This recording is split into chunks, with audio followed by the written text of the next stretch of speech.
At 71, I finally understood that the most dangerous cracks in a foundation are the ones you refuse to see. Last Thursday morning, I walked into First National Bank and changed the lock on my safe deposit box. No argument, no warning, no second chances.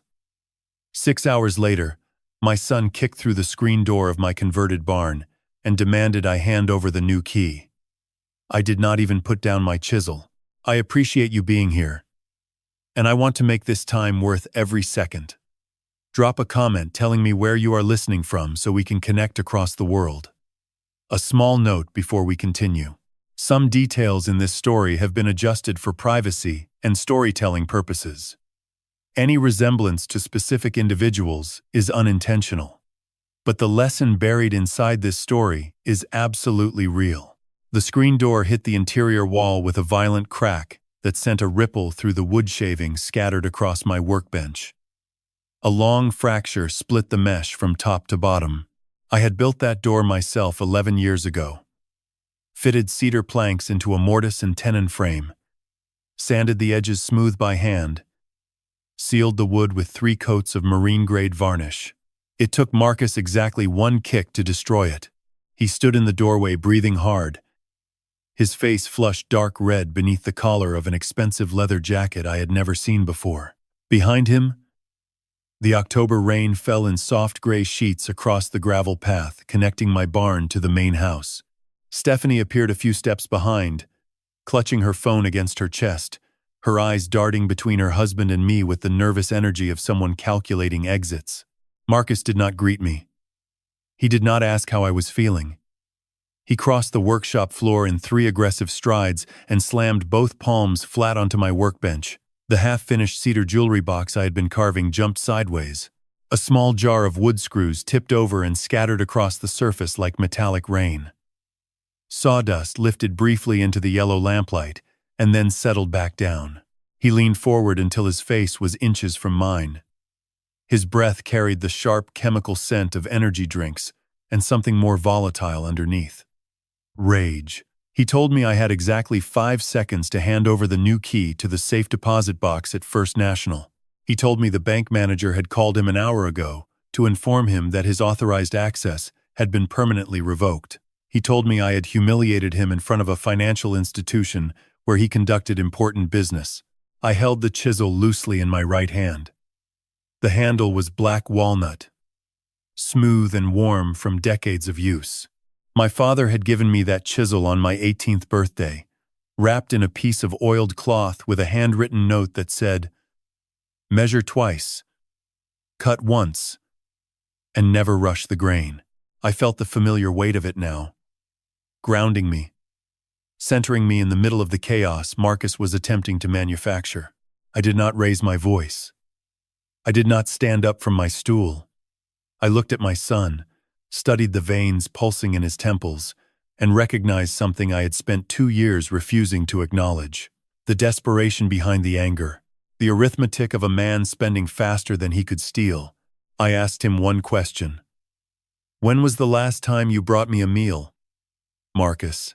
The question landed sideways across his momentum, and he blinked, confused by the redirection.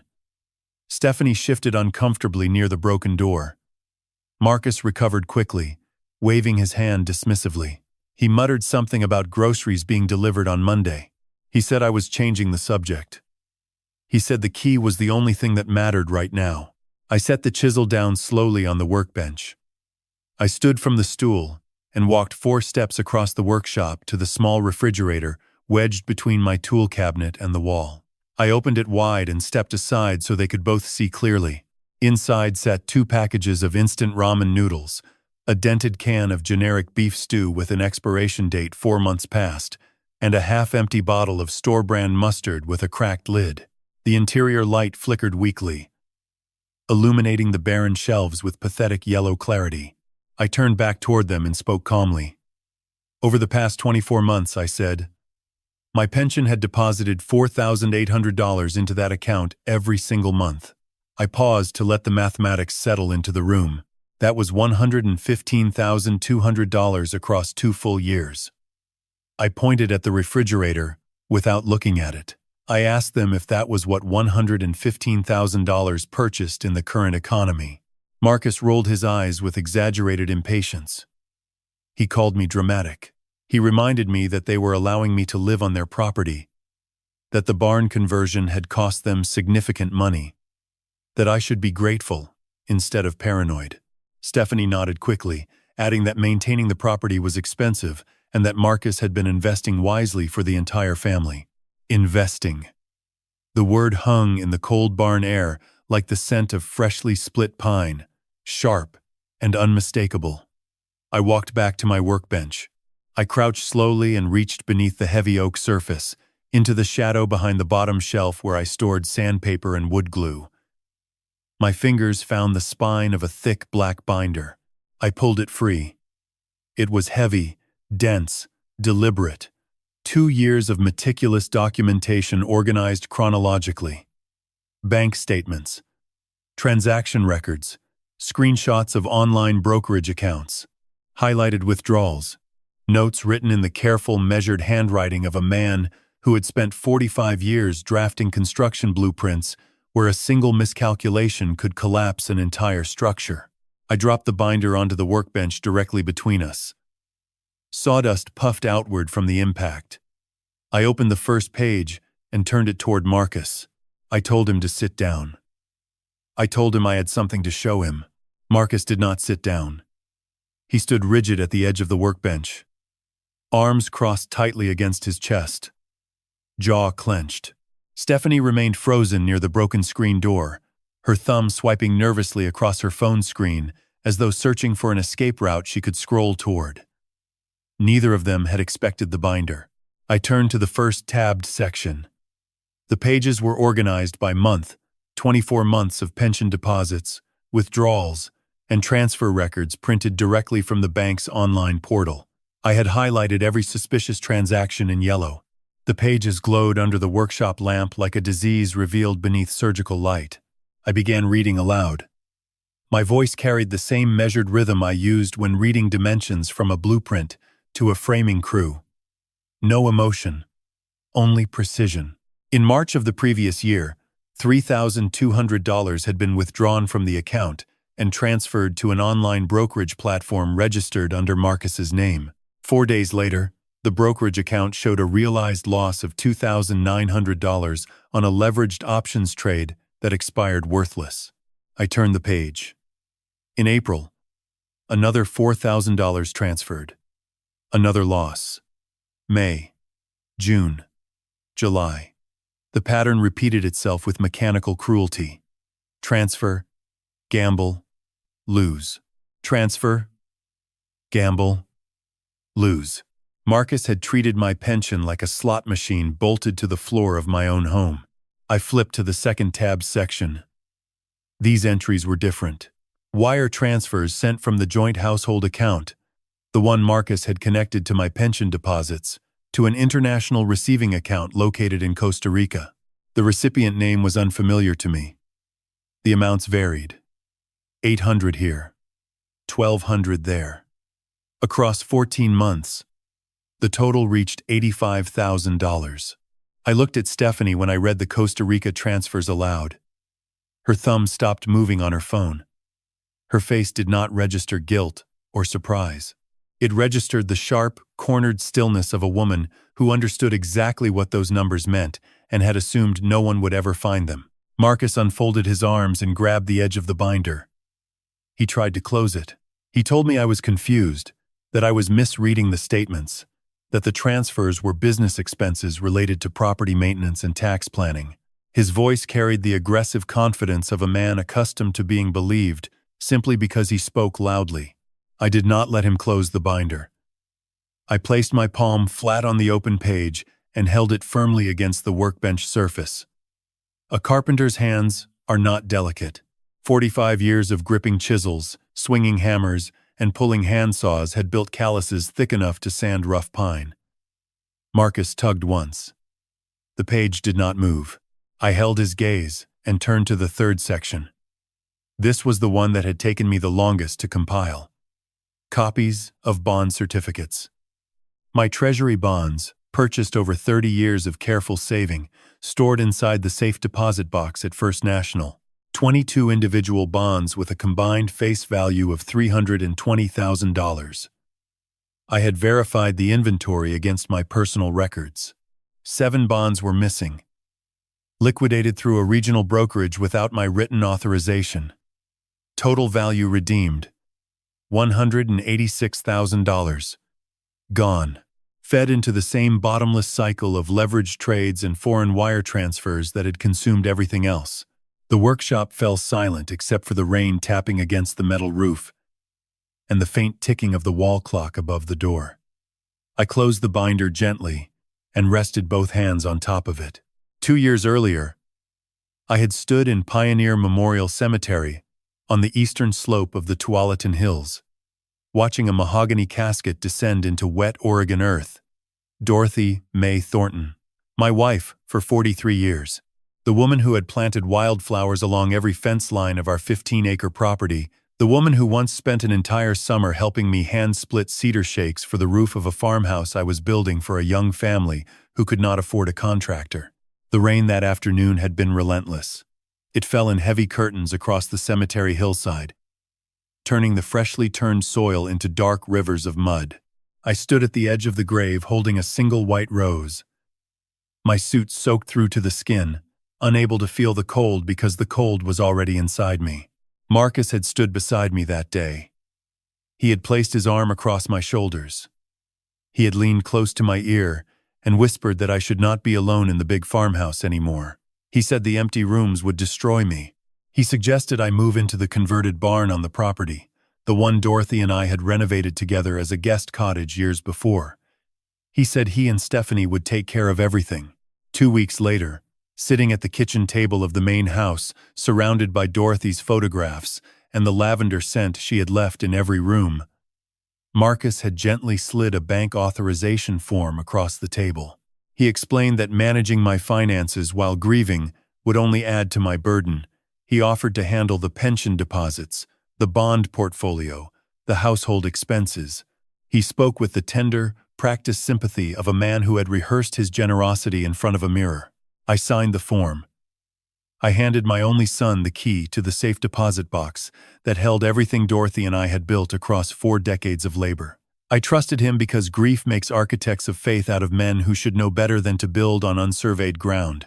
Now I stood in that same barn, 2 years older, looking at the forensic evidence of exactly where that trust had been carried, not into careful stewardship, into brokerage accounts that bled money, into wire transfers to Costa Rica, into a lifestyle of leather jackets and restaurant tabs and whatever else Marcus and Stephanie had decided my retirement was meant to finance. I expected him to crumble. I expected the weight of the evidence to buckle his posture, the way an overloaded beam buckles when the load exceeds its tolerance. I expected the mathematics of his own betrayal to press him into silence. I was wrong. Marcus did not crumble. He did not apologize. He did not lower his eyes. Instead, something shifted behind his expression. The desperation receded. A different architecture surfaced. Colder, more deliberate, prefabricated. He reached slowly inside his jacket and withdrew a thin manila folder. It was unmarked, crisp, untouched by rain. He placed it on top of my binder with the casual precision of a man laying down a winning hand. Then he smiled. Not the smile of a son caught in wrongdoing. The smile of a contractor who had been planning this particular demolition for months. Marcus opened the folder with the deliberate slowness of a man revealing architectural plans he had spent months drafting in secret. Inside were 6 neatly printed pages, stapled in the upper left corner, formatted with the cold precision of legal boilerplate. He slid the document across the workbench toward me, pushing my binder aside as though it were scrap lumber. I did not touch the pages immediately. A carpenter learns early that you never handle unfamiliar material without first studying its grain. I looked down and read the header printed in bold black typeface across the top of the first page. Petition for emergency involuntary conservatorship. The words sat there under the workshop lamp with the quiet violence of a crack discovered in a load-bearing wall. Not cosmetic damage. Structural. the kind that changes everything beneath it. Marcus leaned back against the workbench and folded his arms. The desperate fury that had propelled him through my screen door 15 minutes ago had been replaced by something far more dangerous. Rehearsed composure. He began speaking in a voice calibrated to sound reasonable, compassionate even. The voice of a man who had practiced this particular monologue until every syllable carried the correct emotional temperature. He told me he had not wanted it to come to this. He said he and Stephanie had been watching me closely for the past several months and had grown deeply concerned about my mental state. He described episodes of confusion, memory lapses, irrational behavior. He spoke with clinical detachment, as though reading symptoms from a medical chart, rather than fabricating accusations against his own father. Then he reached back into the folder and produced a second document. A printed photograph. I recognized the image instantly. It was a still frame, captured from a video, slightly grainy, taken from a distance. In the photograph, I was standing alone at Dorothy's grave in Pioneer Memorial Cemetery. My hand rested on the headstone. My lips were parted, mid-sentence. Marcus tapped the photograph with his index finger. He told me that over the past 3 months, he had documented multiple instances of me visiting the cemetery and engaging in prolonged one-sided conversations with a granite headstone. He said I spoke to Dorothy as though she were sitting across from me at the kitchen table. He said the behavior was consistent with early-stage psychotic delusion and auditory hallucination. The lie was exquisite in its cruelty. Every widower I have ever known speaks to his wife after she passes. You talk to her at the grave because the silence of her absence is unbearable. You talk to her in the kitchen because you still hear her voice asking if you remembered to eat. You talk to her in the workshop because she was the one who handed you nails and held the level while you hung shelves on Saturday mornings for 43 years. It is not madness. It is the language of grief, spoken by men who do not know any other way to carry it. But Marcus had weaponized it. He had stood at a distance with a camera, filming his mourning father through a telephoto lens, harvesting private moments of sorrow and repackaging them as clinical evidence of cognitive disintegration. Stephanie stepped forward for the first time. Her voice was coated in syrupy warmth, the manufactured gentleness of someone delivering bad news they had personally engineered. She placed her hand lightly on my forearm and told me this was for my own protection. She said they had already contacted a residential care facility in Gresham, a place specializing in memory disorders and assisted living for elderly patients. She told me a room had been reserved. A deposit had been paid. She squeezed my arm as though comforting a confused child, and added that the facility was actually quite lovely. There was a garden, she said. I would enjoy the garden. I looked at her hand on my arm. The nails were freshly manicured, a shade of burgundy that likely cost more than the expired beef stew sitting in my refrigerator. I did not pull away. I let her performance complete itself, because I wanted to remember every detail of it later. Marcus straightened and delivered the final terms. He called it an offer, but it carried the weight of a demolition order. I had 48 hours. If I voluntarily surrendered the new safe deposit box key, disclosed the updated banking information, and signed a general power of attorney granting him full financial control over my estate, they would allow me to remain in the barn. They would manage my affairs quietly, without involving the courts. If I refused, he would file the conservatorship petition first thing Monday morning. He had already consulted with an attorney. He had the cemetery footage. He had documented a pattern of erratic behavior. Once a judge reviewed the evidence, Marcus said, my accounts would be frozen, my autonomy revoked, and I would be relocated to the Gresham facility, whether I agreed or not. He described the process with detached clarity. Supervised meals, controlled medication, limited visitation. He said it was the responsible thing to do. He said it was what Dorothy would have wanted. That was the sentence that nearly broke my silence. My wife's name in his mouth wielded as leverage. Dorothy, who had knelt beside me in the mud to plant rose bushes along the property fence. Dorothy, who had stayed up until midnight helping me recalculate joist spacing when I discovered a measurement error the night before a framing deadline. Dorothy, who would have seen through Marcus in 11 seconds, and told him to get out of her barn. But I did not speak. Silence, when used correctly, is the most precise tool in a carpenter's workshop, more precise than any chisel or plane. Silence lets you hear what the wood is doing. It lets you feel where the pressure is building, where the joint is weakening, where the structure is preparing to fail. Marcus checked his watch. Stephanie released my arm. They turned toward the broken screen door. Rain was still falling in steady diagonal sheets across the gravel path. Marcus paused at the threshold and reminded me, without looking back, that the 48 hours had already started. Stephanie glanced over her shoulder one final time. Her expression was not sympathy. It was inventory. She was checking to see whether I had been sufficiently broken, the way a demolition crew surveys a structure after the initial wrecking ball to determine how many more swings are required. They walked into the rain and disappeared around the corner of the main house. The engine of Marcus's sedan started. Headlights swept across the gravel, and then the taillights shrank into the wet October darkness until only the sound of rain remained. I stood in the doorway of my barn. The broken screen door hung crookedly on its surviving hinge, swaying slightly in the wind.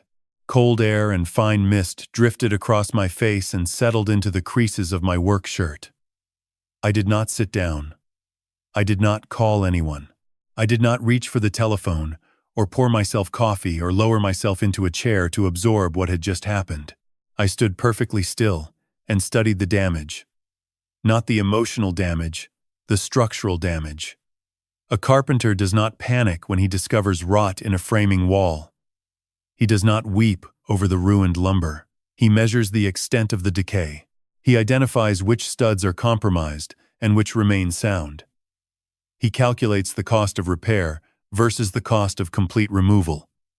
And then he acts. Marcus had given me 48 hours.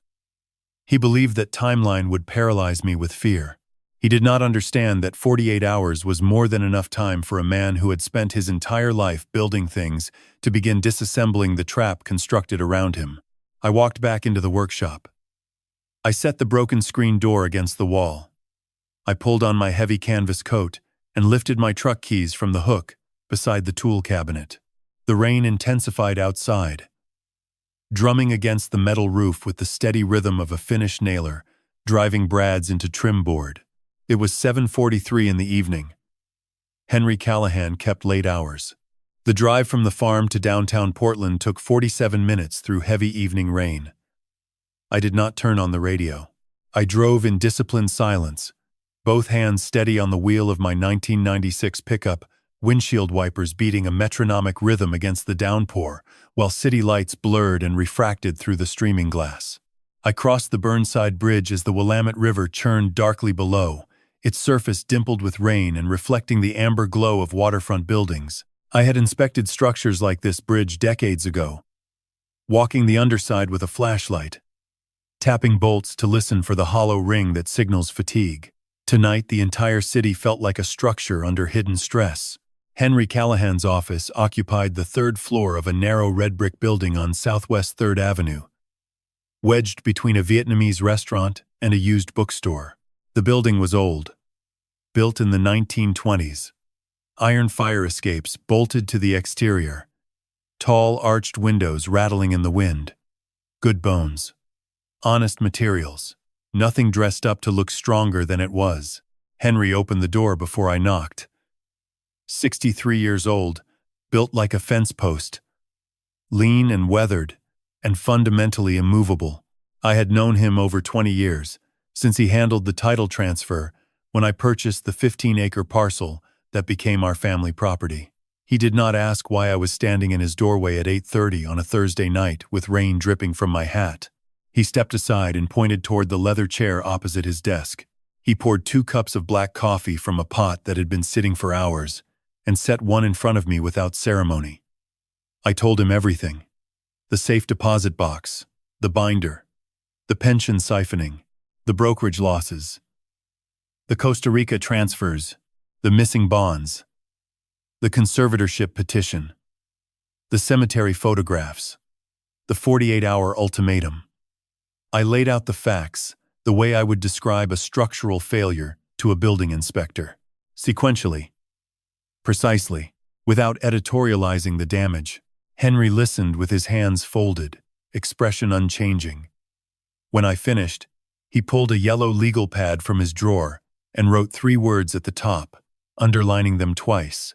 I could not read them from my angle, but the deliberate pressure of his pen told me they were not insignificant.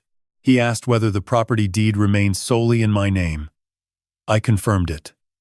Purchased outright 30 years ago, with cash from decades of construction contracts. No mortgage, no lien, title clean. Henry turned to his computer and logged into the county clerk's property records database. He scrolled through the primary deed, confirmed my sole ownership, then expanded the search to include associated filings, liens, transfers, and encumbrances. He stopped scrolling. His jaw tightened. He rotated the monitor toward me. A recorded land transfer.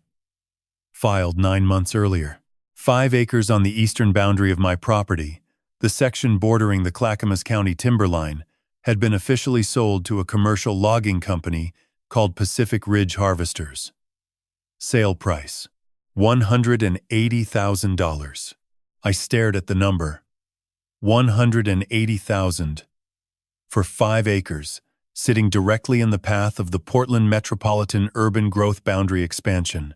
Land that 3 separate developers had approached me about over the past 4 years for prices between $800,000 and $1.2 million.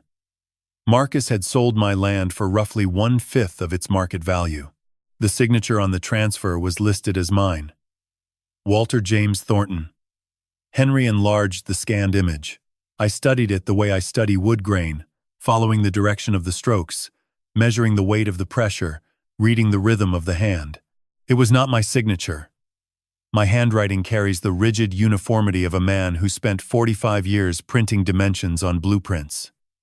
Every letter, vertical. Every stroke, deliberate. Spacing consistent to within a 1/16 of an inch, because a misread measurement on a blueprint can collapse a roof. The signature on the screen leaned to the right. The pressure varied. The capital W was too round. Whoever signed it had been tracing a pattern without understanding the structure beneath it. Forged. Henry said the word the way a building inspector says condemned. A factual designation carrying enormous consequence. I processed the revelation with cold mechanical focus. Marcus had not merely drained my pension and liquidated my bonds.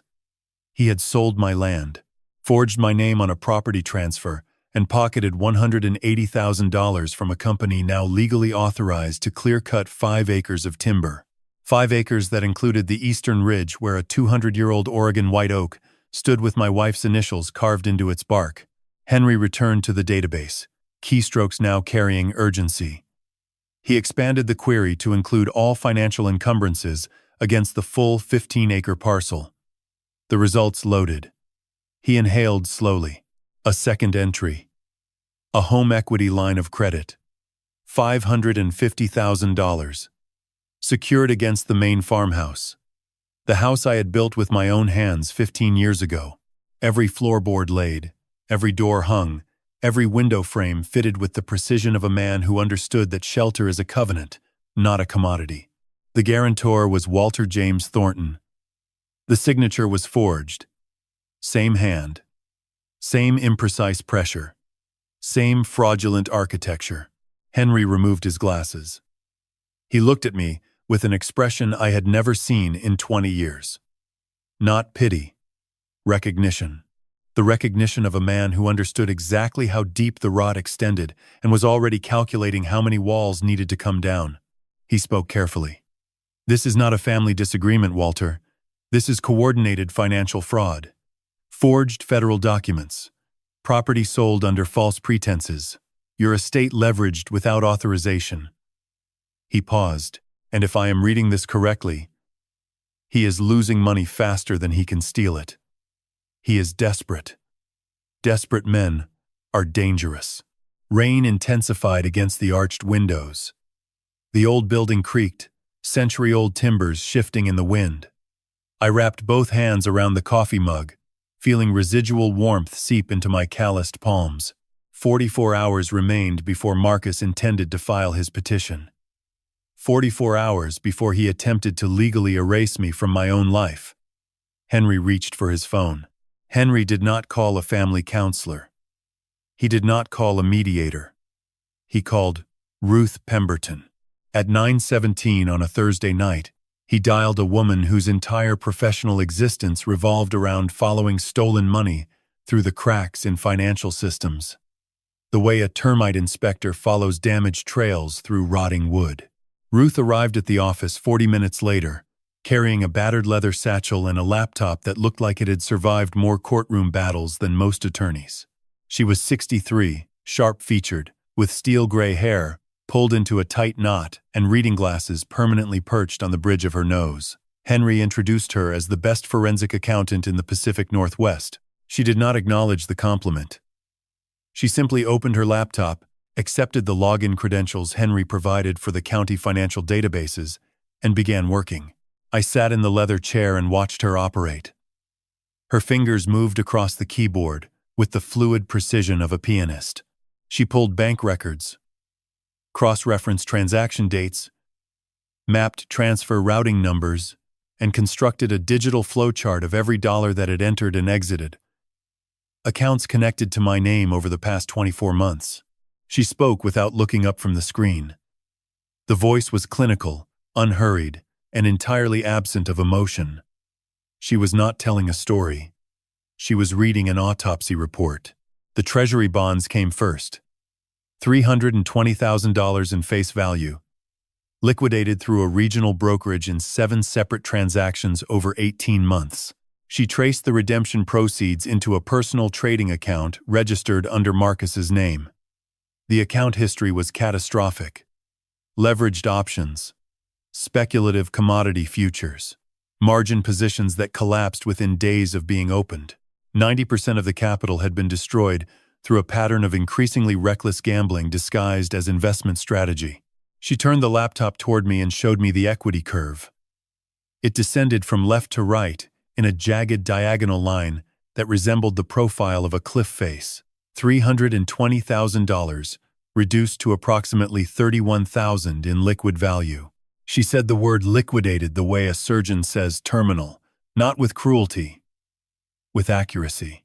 Next, she traced the property sale. The $180,000 Marcus had received from Pacific Ridge Harvesters for my 5 eastern acres. The money had been deposited into the joint household account, the same account connected to my pension. From there, $85,000 had been wired in 14 separate transfers to an international receiving account registered in San Jose, Costa Rica.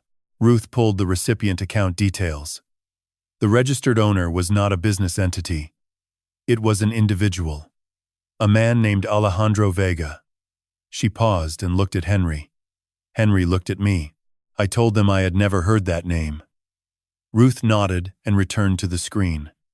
She cross-referenced the transfer dates with social media metadata she accessed through a public records aggregator. Within minutes, she had assembled a timeline. Stephanie's travel blog, the one she updated religiously with curated photographs of tropical locations, contained geotagged posts from Costa Rica on dates that aligned precisely with the largest wire transfers. She had visited the country 4 times in the past year. Each visit coincided with a transfer exceeding $5,000. The mathematics were not complicated. Stephanie had been funneling my stolen equity to a man in Central America, while her husband gambled the rest into oblivion. The household had become a 2-front hemorrhage, bleeding money simultaneously through Marcus's brokerage addiction and Stephanie's international transfers. Ruth continued mapping. The $550,000 home equity line of credit, secured against the farmhouse with my forged signature, had been drawn down almost entirely. The proceeds had been used primarily to cover margin calls on Marcus's collapsing brokerage positions. He had borrowed against the house I built to fund the gambling habit that was consuming every other asset I owned. The interest payments alone exceeded $4,000 per month. Ruth calculated the total documented losses.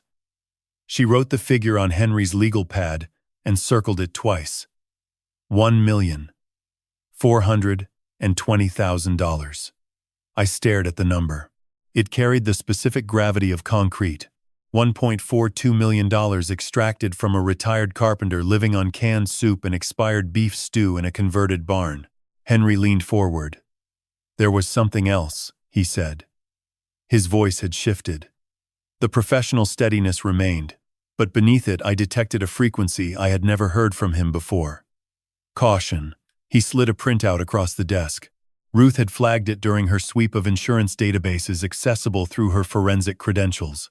6 months ago, Marcus had purchased a supplemental life insurance policy. $750,000 in coverage. The policyholder was listed as Walter James Thornton. The sole beneficiary was Marcus Edward Thornton. The policy included an enhanced accidental death rider that doubled the payout in the event of an unnatural fatality. I read the document twice. The numbers did not change. My son had taken out a $750,000 bet on my death. Enhanced payout, if the death appeared accidental. Henry removed his glasses and pressed his fingertips against his closed eyelids. When he spoke, each word was measured with the deliberate weight of a man choosing language that would hold up under cross-examination. "Your son is not just stealing from you, Walter.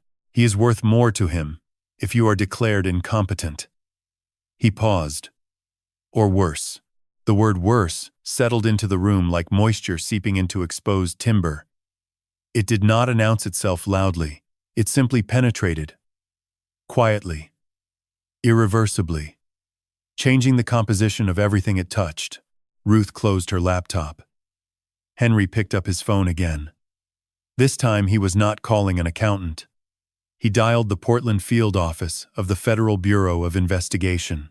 He identified himself, stated his bar number, and requested to speak with the Financial Crimes Division. While waiting on hold, he covered the mouthpiece and told me he was scheduling an emergency cognitive evaluation at Oregon Health and Science University for the following morning. If Marcus filed his conservatorship petition, we needed certified medical proof of my competency ready before a judge could act on the fraudulent claim. The wall clock above Henry's bookshelf read 2:14 in the morning. I had been sitting in that leather chair for nearly 6 hours. My coffee was cold. My back ached from the rigid posture I had maintained throughout the night. But pain is irrelevant when you are surveying the full extent of structural damage. You do not stop measuring because your arms are tired. 44 hours remained on Marcus's ultimatum. 44 hours before he believed he would walk into a courtroom and legally erase his father. Henry spoke into the phone with clipped authority. Ruth organized her evidence files into a sequence that would survive federal scrutiny. And I sat in the chair, hands resting on my knees, calculating. Not bridges, not load tolerances, not the tensile strength of Douglas fir beams. I was calculating the precise sequence of pressure points required to collapse a structure built entirely on fraud, and I was beginning to see exactly where to swing the hammer. I did not sleep. After leaving Henry's office at 2:30 in the morning, I drove back to the farm and sat at my workbench in the damaged barn until the first gray light began pressing against the eastern windows. I did not sit there in despair. I sat there the way I have always sat before a major construction project, reviewing the site plan in my mind, sequencing the work, identifying the critical path. At 5:15, I showered in cold water because the hot water heater in the barn had stopped working 3 months ago, and I had never asked Marcus to repair it. I dressed in clean clothes, a pressed flannel shirt, and dark trousers, the kind of outfit Dorothy used to call my respectable uniform. I ate the last package of instant ramen noodles standing at the kitchen counter, because there was nothing else. Then I picked up my truck keys and drove toward the city. The morning fog lay thick across the Willamette Valley, like a wool blanket draped over unfinished framing. I crossed the Marquam Bridge as the fog began thinning against the hillside, revealing the massive complex of Oregon Health and Science University perched on the summit above the river. The buildings rose through the mist like a fortress built into the mountain itself. I parked in the visitor garage and rode the elevator to the neurology wing on the 7th floor. Henry had arranged the evaluation through a direct contact at the university's clinical assessment division. The appointment had been flagged as expedited, court-relevant, and confidential. A young nurse in pale blue scrubs met me at the reception desk and led me down a long corridor that smelled of antiseptic and recycled air. No windows, no artwork, only the muted echo of institutional footsteps on polished tile. The examination room was small, windowless, and deliberately austere. 3 physicians sat behind a folding table, 2 men and 1 woman. The woman occupied the center chair. She was the lead evaluator, mid-50s, with sharp dark eyes and a metal clipboard balanced precisely on her crossed knee. She introduced herself and her colleagues with efficient formality. She explained that the evaluation would last approximately 3 hours. It would assess memory retention, spatial reasoning, executive function, mathematical logic, and psychological stability. She told me the process was designed to apply sustained cognitive pressure. The goal was to reveal weaknesses that casual observation might miss. She spoke plainly, without condescension, and I respected the honesty. I told her I had spent 45 years calculating load tolerances on residential structures, while subcontractors argued, supply chains collapsed, and county inspectors demanded revisions on the spot. Cognitive pressure was a professional requirement. She did not smile. She set a silver stopwatch on the table and pressed start. The first section was memory recall. The physician on the right read aloud a list of 30 unrelated words at a steady pace. River, bracket, copper, lantern, fossil, each word arriving like a nail driven into a sequence. I was instructed to repeat the full list in exact order 1 hour later. I closed my eyes and constructed a mental framework, a skeletal house in my imagination, and placed each word in a specific room, on a specific shelf, in a specific position. 30 words, 30 locations. The technique was instinctive. I had been organizing spatial information this way since I was an apprentice carpenter memorizing material lists on job sites before clipboards became standard. The spatial reasoning section came next. They placed a thick packet of complex geometric figures in front of me. 3-dimensional shapes flattened onto paper. I was asked to mentally rotate each figure and match it to a corresponding shadow from a set of nearly identical options. I completed the packet in 6 minutes. The second physician collected the pages, compared my responses to the answer key, and reviewed them again. He made a small notation on his clipboard without comment. Then came the section I had been waiting for. They asked me to demonstrate applied spatial memory by reconstructing a complex structural plan from recall. Henry had briefed them on my professional background. The lead evaluator asked me to draw, from memory, the most structurally complex building I had ever designed. I asked for a blank sheet of paper and a pencil. They provided both. I closed my eyes for approximately 10 seconds. Then I began drawing. The house was a 3-story custom timber frame residence I had built 22 years ago on a steep hillside lot in the West Hills neighborhood of Portland. Cantilevered decks, exposed post and beam construction, a split-level foundation poured directly against volcanic basalt.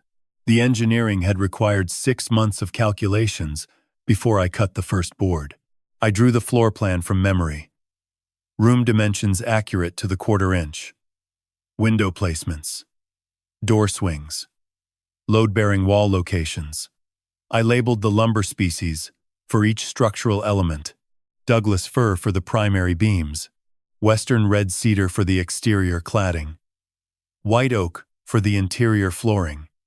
I marked the joist spacing, the header sizes above each window opening, and the precise angle of the roof pitch. When I finished, the lead evaluator studied the drawing for a long time. She compared specific measurements against standard building code references on her laptop. She asked her colleague to verify the structural logic of the cantilever calculations I had noted in the margins. He confirmed they were accurate. The psychological portion followed.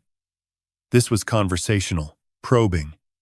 The lead evaluator asked why I believed my family was attempting to control my finances.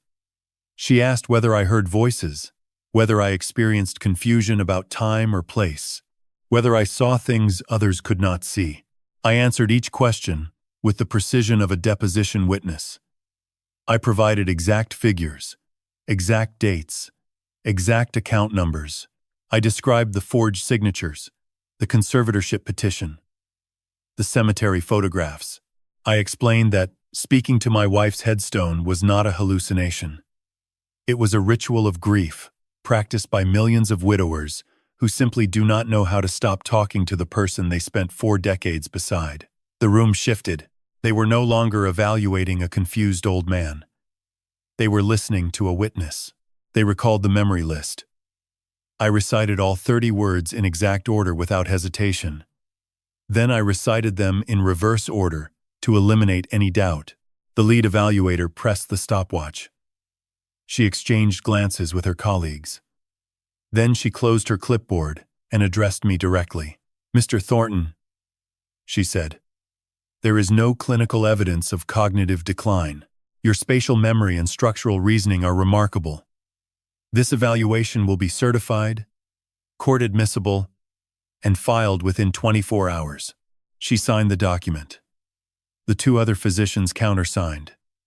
The official seal of the Oregon Health and Science University Medical Board was pressed into the paper with a quiet mechanical click. I walked out of the neurology wing, holding the sealed envelope against my chest. The morning fog had burned away entirely. Portland spread below the hillside in sharp autumn clarity, the river glinting silver in the distance. For one brief moment, I allowed myself to feel the weight lift. Then my phone vibrated in my coat pocket. A text message from an unfamiliar number. No words, only a photograph. I opened it and felt the air leave my chest, as though someone had driven a fist into my sternum. The image showed a rolled sheet of yellowed drafting paper lying on a glass display counter beneath harsh fluorescent light. A small white price tag was attached to the corner with a rubber band. $50. I recognized the paper immediately. I recognized the faded pencil lines, the precise dimensions, the room labels written in my own hand 4 decades ago. And I recognized the handwriting in the bottom right corner. Not mine. Dorothy's. 2 words in her careful, looping script. Our forever home. Marcus had found it. Hidden in the secret compartment beneath my workbench. The compartment I had built specifically to protect the things that mattered most. He had taken it and sold it to a pawn shop for $50. The first blueprint I ever drew. The first house I ever built. The only piece of paper in the world that still carried my wife's handwriting. My hand closed around the phone until my knuckles turned white against the morning air. I called Henry from the OHSU parking lot. My voice did not waver, but the grip on my phone had not loosened since opening the photograph. I described the image. The yellowed drafting paper, the fluorescent lighting of a pawn shop display case, the $50 price tag. Dorothy's handwriting. Henry was silent for 3 seconds. In 20 years, I had never known him to pause that long. Then he spoke with controlled urgency. "Go home, Walter. Check the barn.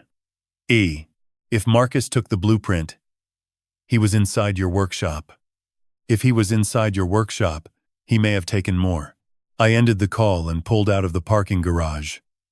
The drive back to the farm took 38 minutes. I did not speed. I did not weave through traffic. A carpenter does not rush toward damage. He approaches it with steady hands and open eyes, prepared to assess rather than react. The October afternoon had turned cold. Low clouds pressed against the tree line as I turned off the county road onto the gravel drive. The main house sat quiet at the top of the rise, curtains drawn, Marcus's sedan absent from the driveway. I did not look at the house. I drove past it toward the barn. The first thing I noticed was the side door. It had been forced inward. The frame splintered where the latch bolt had torn through the soft cedar. I had hung that door on hand-forged iron hinges 13 years ago. The hinges were still intact, anchored deep into the framing studs. but the strike plate had been ripped from the jamb with what appeared to be a crowbar or a heavy pry bar. The kind of blunt tool a man uses when he has no understanding of the material he is destroying. I stepped through the broken doorway and stopped. The interior of my workshop looked as though a storm had passed through it with specific malice. The workbench was overturned, its heavy oak surface lying face down on the concrete floor. Drawers had been yanked from their tracks and dumped, spilling decades of organized hardware into chaotic piles. Screws, nails, wood plugs, and brass hinges lay scattered across the concrete like shrapnel. But it was the tool wall that stopped my breathing. The pegboard panel stretched 8 feet across the south wall of the barn. I had built it during my first year in the workshop, drilled every hole at precise 2-inch intervals, shaped individual wooden pegs for each tool, and labeled the positions with small, handwritten tags so that every chisel, every plane, every saw would return to exactly the same location after every use. A carpenter's tools are not accessories. They are extensions of his hands. They carry the memory of every joint they have cut, every surface they have smoothed, every structure they have helped create. The pegboard was empty, every peg bare, every tag hanging beside a vacant silhouette where a tool had rested for decades. I walked the perimeter of the workshop, checking the floor, the corners, the shelf beneath the overturned bench. Nothing. He had taken everything. 45 years of accumulated tools, many of them irreplaceable, swept into whatever container Marcus had brought and carried away. The chisel my father gave me on my 18th birthday was gone. Black walnut handle, 1/4-inch blade, Sheffield steel forged in England before I was born. My father had pressed it into my palm on the front porch of his house in Gresham and told me that a man who keeps his tools sharp will never be unprepared for the work ahead. I had used that chisel on every single project I ever built. Over 200 houses, 45 years. The handle had darkened with age and absorbed the oil from my skin until the wood carried a patina no finish could replicate. Gone. The block plane Dorothy had given me for my 45th birthday was gone. She had found it at an antique tool dealer in Astoria during a weekend trip to the coast. It was a Stanley No. 5. Manufactured in 1947, with a rosewood knob and a blade that held an edge, longer than anything modern production could match. She had wrapped it in tissue paper and placed it on my workbench with a handwritten card that read, "For the man who builds everything, except days off." I had laughed so hard the sawdust on my shirt scattered across the floor. Gone. The Japanese pull saw I had purchased in Kyoto during the only international trip Dorothy and I ever took. The maple folding rule my grandfather had carried in his overalls pocket during 30 years of barn raising in rural Oregon.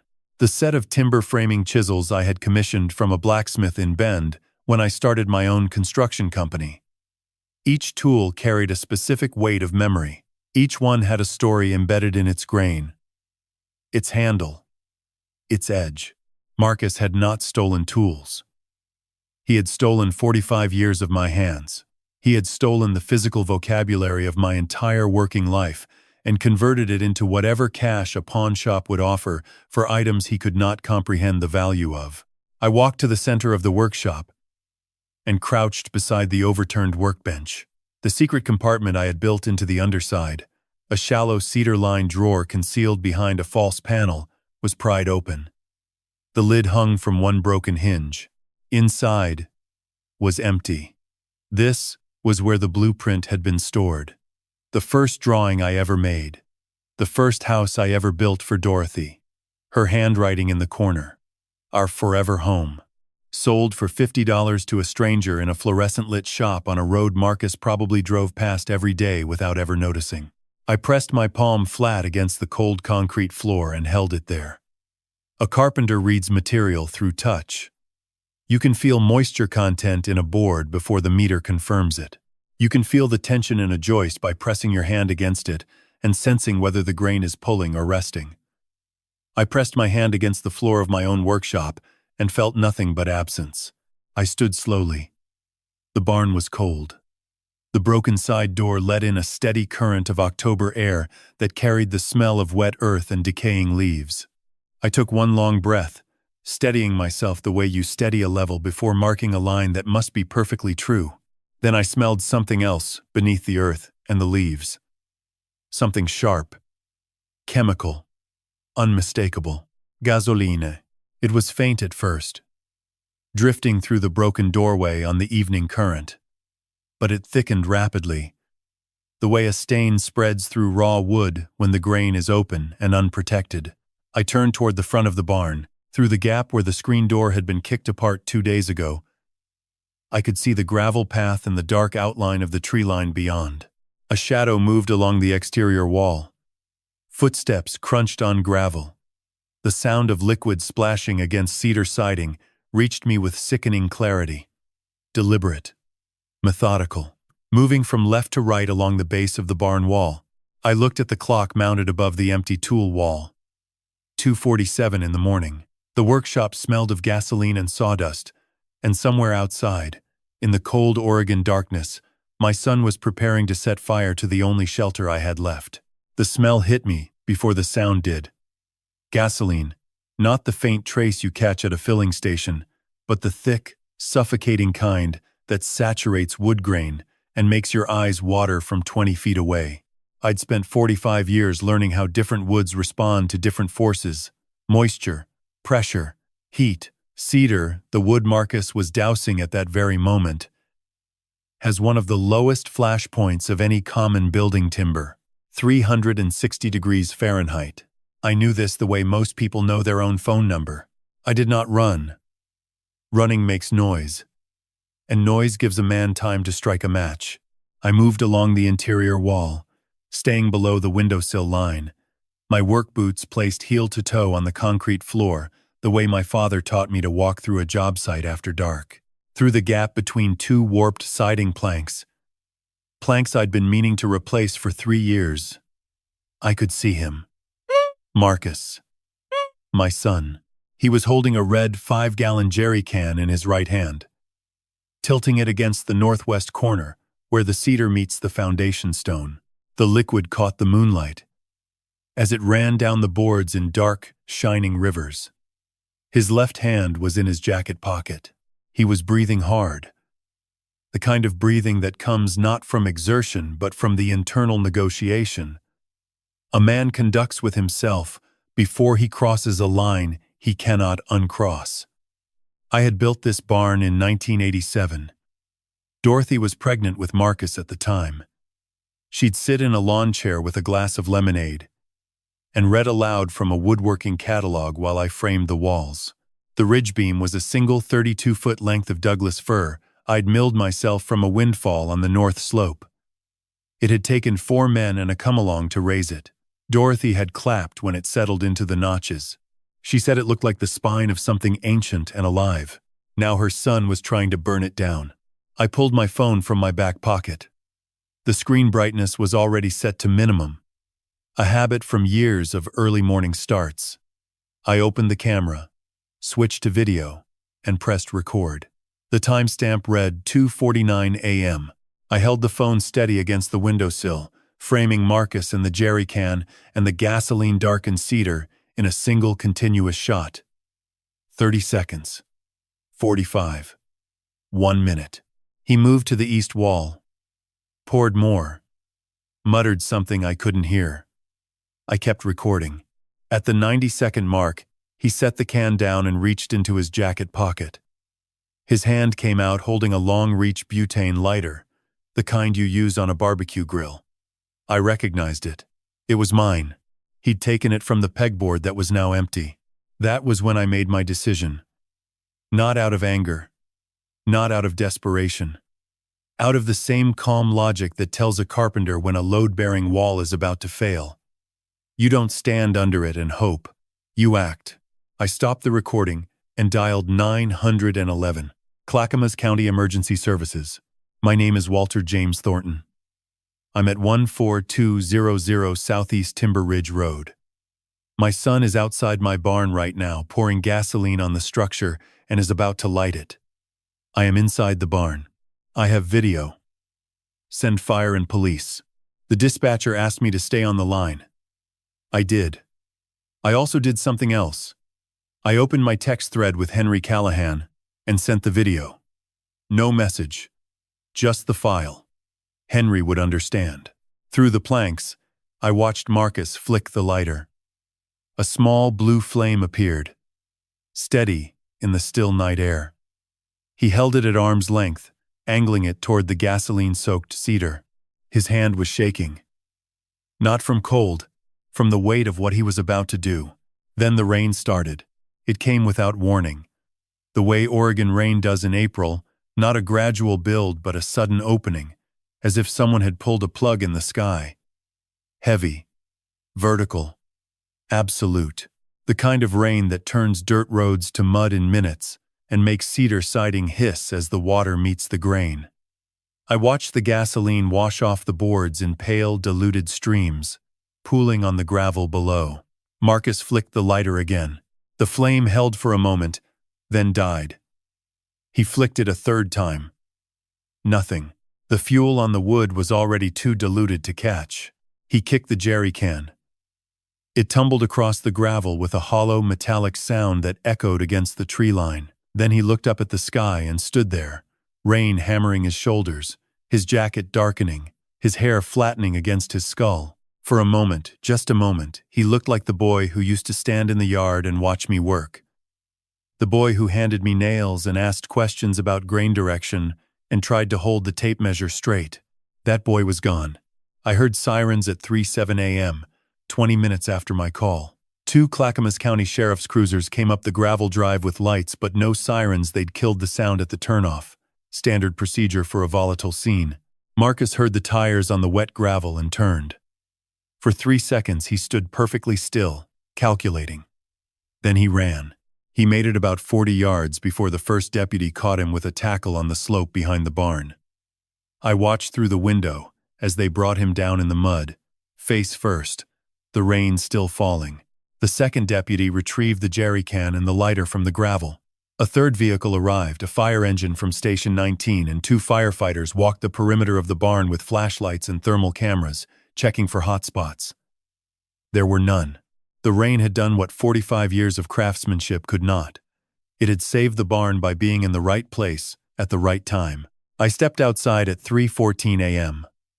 A deputy named Reeves approached me mid-30s, calm face, the kind of composed demeanor you see in officers who've handled domestic scenes before. I gave him my name, showed him the video, and explained the situation in the same methodical way I'd explain a construction sequence to a new apprentice. Foundation first, then framing, then the roof. He listened without interrupting. "Mr. Thornton," he said when I finished, "is there somewhere safe you can stay tonight?" I looked at the barn. The cedar siding was dark with rain and residual gasoline, but structurally sound. The ridge beam Dorothy had applauded was still there, 32 feet, of old-growth Douglas fir, holding everything together the way it had for 39 years. "I'll stay right here," I said. Deputy Reeves nodded. They put Marcus in the back of the first cruiser. As they pulled away, I saw his face through the rain-streaked window. Not angry, not defiant. Blank. The expression of a man who has run out of plans. I went back inside, righted the overturned workbench, and sat on the edge. The empty pegboard stared back at me. 45 years of tools. Gone. The secret compartment. Hollow. The blueprint with Dorothy's handwriting. Sold for $50. My phone buzzed. Henry Callahan. One word. Received. I looked at the time. 3:22 a.m. In approximately 38 hours, Marcus's conservatorship petition would be filed. But now there was a 911 call.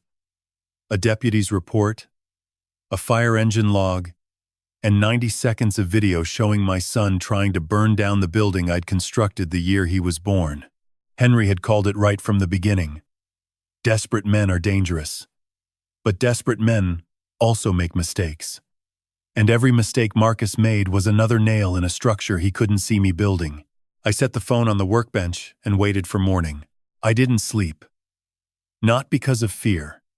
Fear is a luxury for men who haven't already measured the damage, but because the barn smelled wrong. Gasoline and wet cedar is not a combination any carpenter should ever have to catalog. But I cataloged it anyway, the way I've cataloged every material failure I've encountered in 45 years of building things meant to last. By 5:15 a.m. The rain had stopped, and the first gray light crept through the east-facing window I'd installed. In 1994, a single pane, 6/6 sash that Dorothy found at a salvage yard in Milwaukee for $12. I'd reglazed it myself, set it plumb, and never replaced it. I made coffee on the two-burner in the corner. The mug was the only thing Marcus hadn't taken or broken. White ceramic faded Oregon State logo. Bought by Dorothy at a campus bookstore in 1981. I held it with both hands and looked at the empty pegboard. 47 hooks, each drilled at intervals calculated for the specific tool it held. The hooks remained. The tools did not.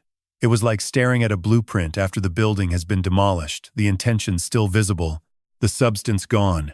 At 6:40 a.m., Henry Callahan called. I watched the video twice. Already forwarded it to Judge Marion Okafor's clerk, with a motion to attach it to our counterfiling. Also sent a copy to Detective Lena Vasquez at Clackamas County. She's been assigned Marcus's case.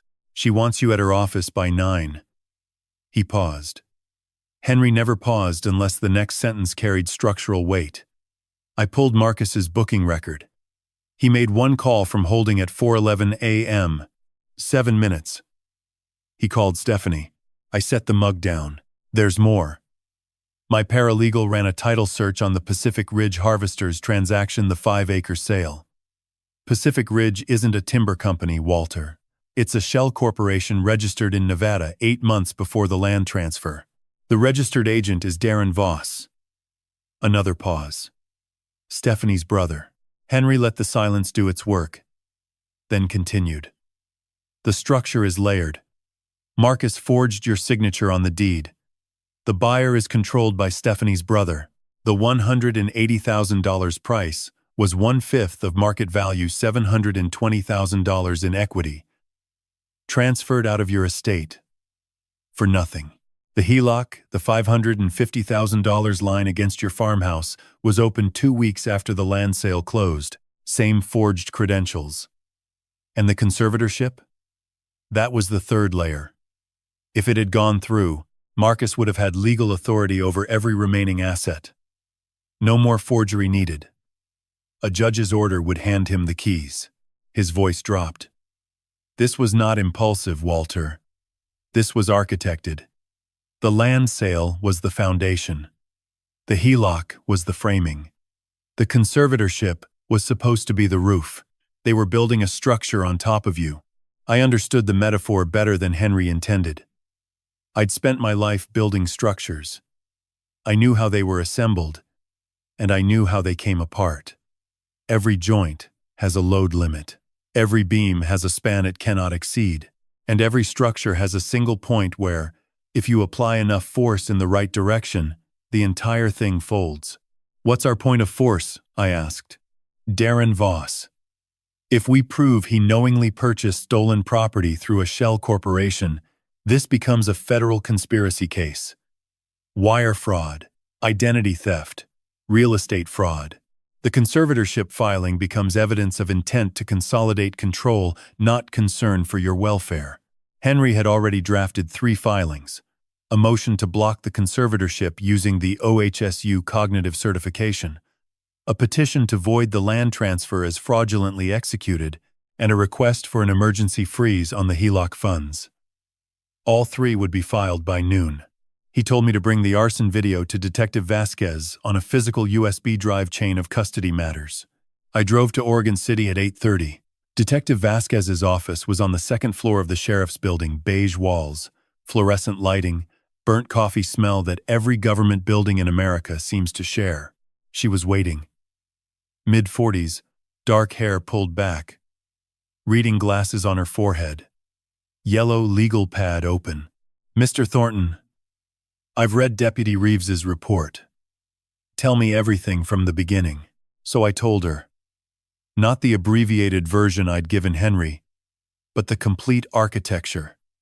Every beam, every joint, every hidden fastener, the pension siphoning, the brokerage transfers, the Costa Rica wire, the missing bonds, the forged land sale to a shell corporation run by my daughter-in-law's brother, the $550,000 HELOC, the conservatorship petition with its cemetery photographs, the stolen tools, the pawn shop blueprint, the gasoline, the lighter that used to hang on my own pegboard. She filled 4 pages of the legal pad. When I finished, she set her pen down and looked at me over her glasses. Mr. Thornton, this isn't a domestic dispute. This is organized financial predation against a senior citizen. I'm recommending referral to the FBI's Elder Fraud Unit in Portland. In the meantime, I'm placing an investigative hold on Marcus's release. I handed her the USB drive. She labeled it, logged it, locked it in her desk. Walking back to the truck, the sun broke through for the first time in 3 days.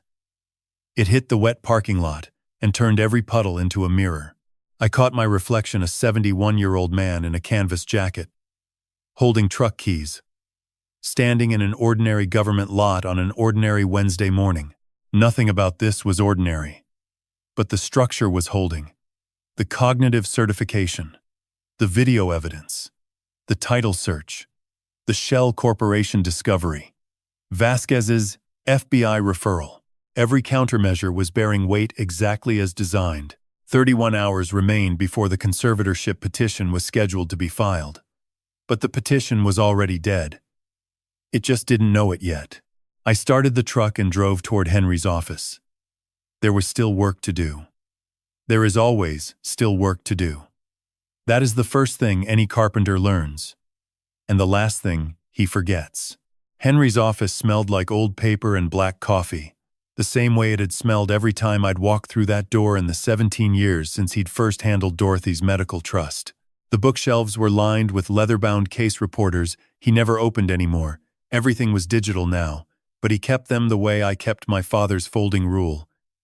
Not for function, but for the reminder of how things used to be built. He was standing at the window when I arrived, phone pressed to his ear, one hand flat against the glass. He held up a finger. I sat down and waited. That was the FBI field office, he said, hanging up.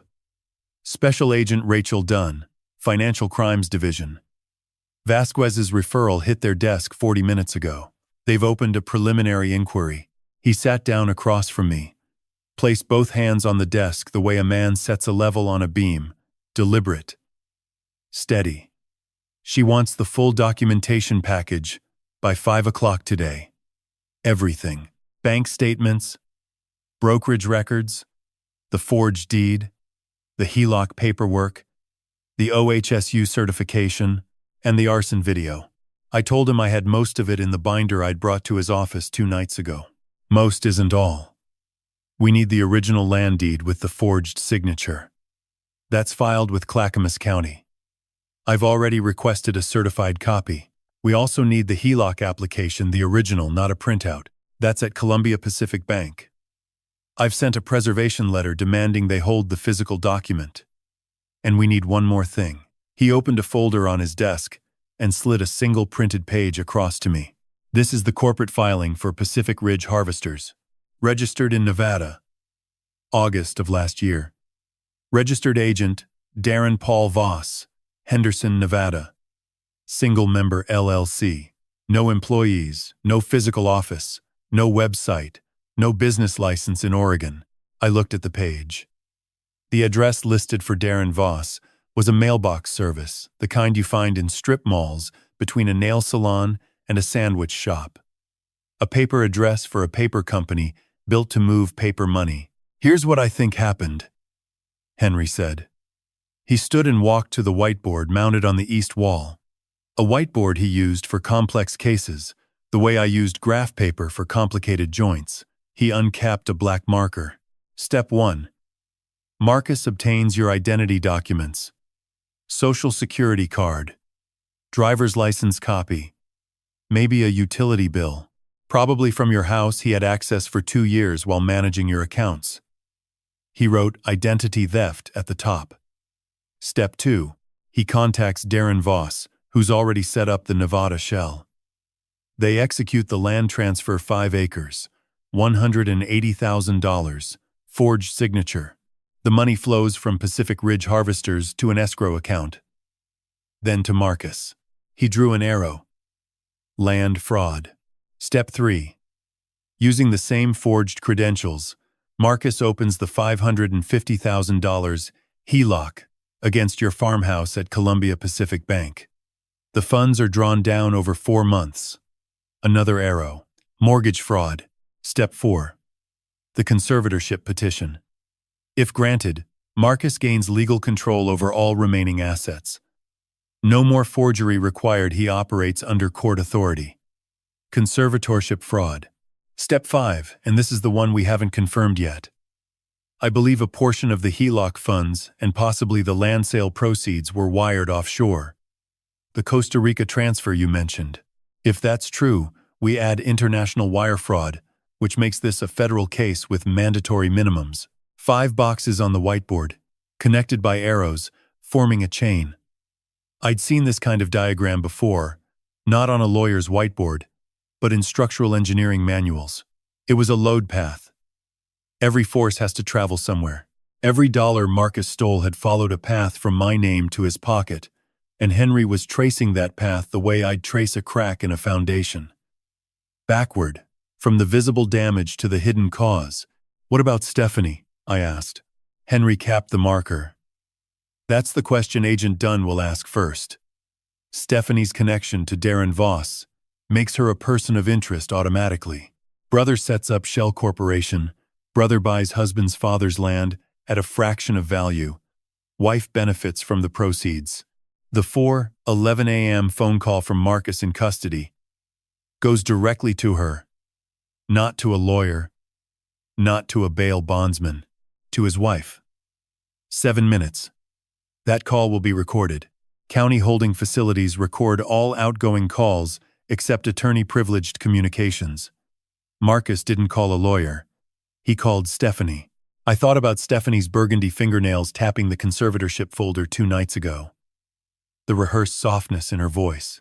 The way she'd described the care facility, supervised meals, medication schedules, limited visitation as though she'd memorized a brochure.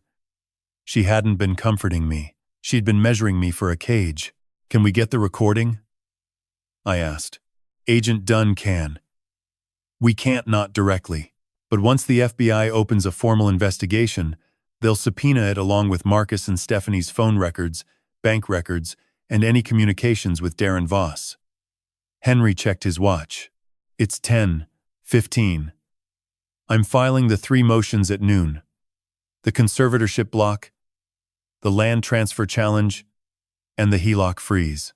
By the time Marcus's attorney, whoever that turns out to be, files the conservatorship petition tomorrow, it will land on a judge's desk, next to our OHSU certification, the arson video, the forged deed evidence, and an active FBI inquiry. That petition will be dead before the ink dries. I asked him what I should do in the meantime. Go home.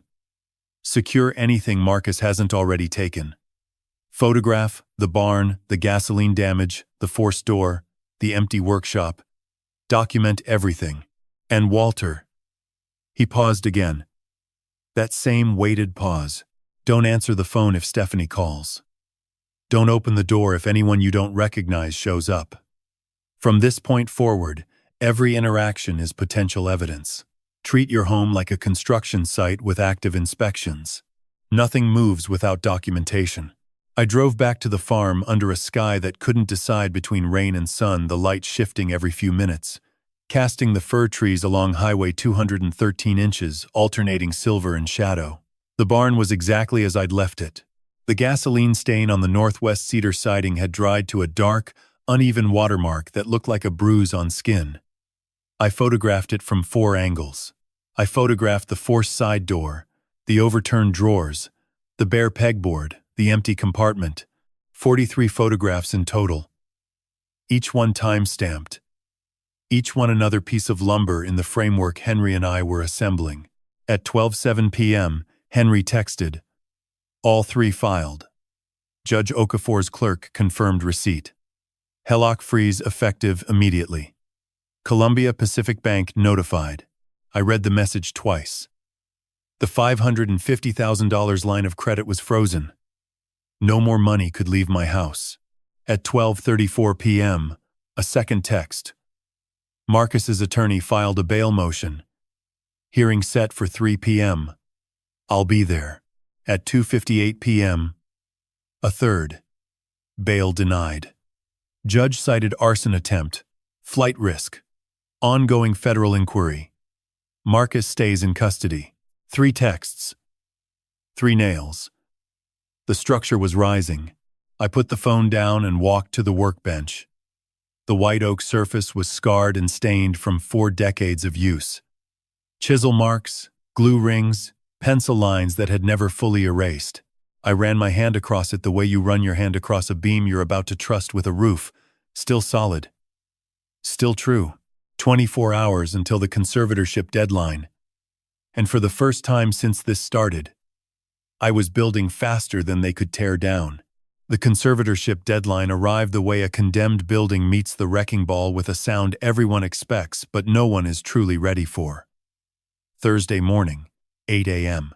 I was standing in the barn with a cup of coffee, looking at the empty pegboard, when Henry called. "It's filed," he said. Marcus's attorney, a man named Gil Pratt, court-appointed because Marcus apparently can't afford private counsel anymore, submitted the petition for emergency involuntary conservatorship to Judge Okafor's office at 7:52 a.m. Standard boilerplate. Claims you exhibit signs of cognitive decline.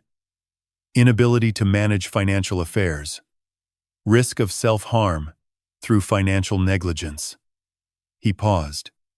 It also includes the cemetery photographs, surveillance-style shots of you talking at Dorothy's headstone, presented as evidence of delusional behavior. I took a sip of coffee. And our response? Already on her desk. Filed at 7:30 a.m. 22 minutes before Pratt's petition. Judge Okafor's clerk has our complete package. The OHSU cognitive certification showing you scored in the 99th percentile. The 3-hour neurological assessment with detailed results. The 90-second arson video with chain of custody documentation from Detective Vasquez. The forged land deed with signature comparison analysis. The Pacific Ridge Harvesters corporate filing, linking Darren Voss to Stephanie. The HELOC freeze order from Columbia Pacific Bank, and a sworn affidavit from me, summarizing the full pattern of financial predation. Henry let that list settle before continuing. Pratt has cemetery photos of a man visiting his dead wife's grave. We have a federal-grade evidence package documenting systematic fraud. This isn't a contest, Walter. This is a mismatch. The hearing was set for 2 p.m. at the Clackamas County Courthouse. Henry told me to wear a clean shirt, arrive 15 minutes early, and say nothing unless the judge spoke to me directly. Let the documents do the talking. You built the case. Now let it stand on its own foundation. I showered, put on the blue Oxford shirt Dorothy had bought me for our 42nd anniversary, the last gift she ever gave me, and drove to Oregon City. The courthouse was a 3-story concrete building with narrow windows that made it look like it had been designed to withstand a siege. Appropriate, I thought. Henry met me in the lobby. He was carrying a leather portfolio thick enough to stop a bullet. We sat on a wooden bench outside courtroom 3B and waited. At 1:47 p.m., Gil Pratt walked past us, late 50s, rumpled gray suit, the kind of tired expression that comes from handling cases you know you're going to lose. He glanced at Henry's portfolio and looked away quickly. A carpenter recognizes that look. It's the same expression a subcontractor wears when he sees the inspector pull up to a job site where the framing isn't square. The hearing lasted 37 minutes. Judge Marian Okafor was a small woman with sharp eyes and the kind of deliberate speech pattern that made every word feel like it had been measured with a micrometer. She reviewed Pratt's petition first, read it silently, turned each page slowly, set it aside. Then she opened Henry's response. She spent 11 minutes on the OHSU certification alone, occasionally looking up at me over her reading glasses, as though cross-referencing the man in the document with the man in the chair. She watched the arson video on a laptop provided by the clerk. She read the forged deed analysis. She examined the Pacific Ridge Harvester's corporate filing. When she finished, she removed her glasses and addressed Gil Pratt. Counselor, your client's petition alleges cognitive decline in a man who, 4 days ago, completed a 3-hour neurological assessment at OHSU and scored in the 99th percentile for his age group. The supporting evidence consists of photographs showing the respondent visiting his deceased wife's grave, an activity that, in my experience, indicates grief, not psychosis. She placed both hands flat on the bench. Meanwhile, the respondent's counterfiling presence documented evidence of signature forgery, fraudulent land transfer through a shell corporation, unauthorized home equity borrowing, and an arson attempt by the petitioner's principal, your client captured on video and corroborated by law enforcement records. Pratt stood. Your Honor, my client maintains that your client is currently in county custody on arson charges, Mr. Pratt.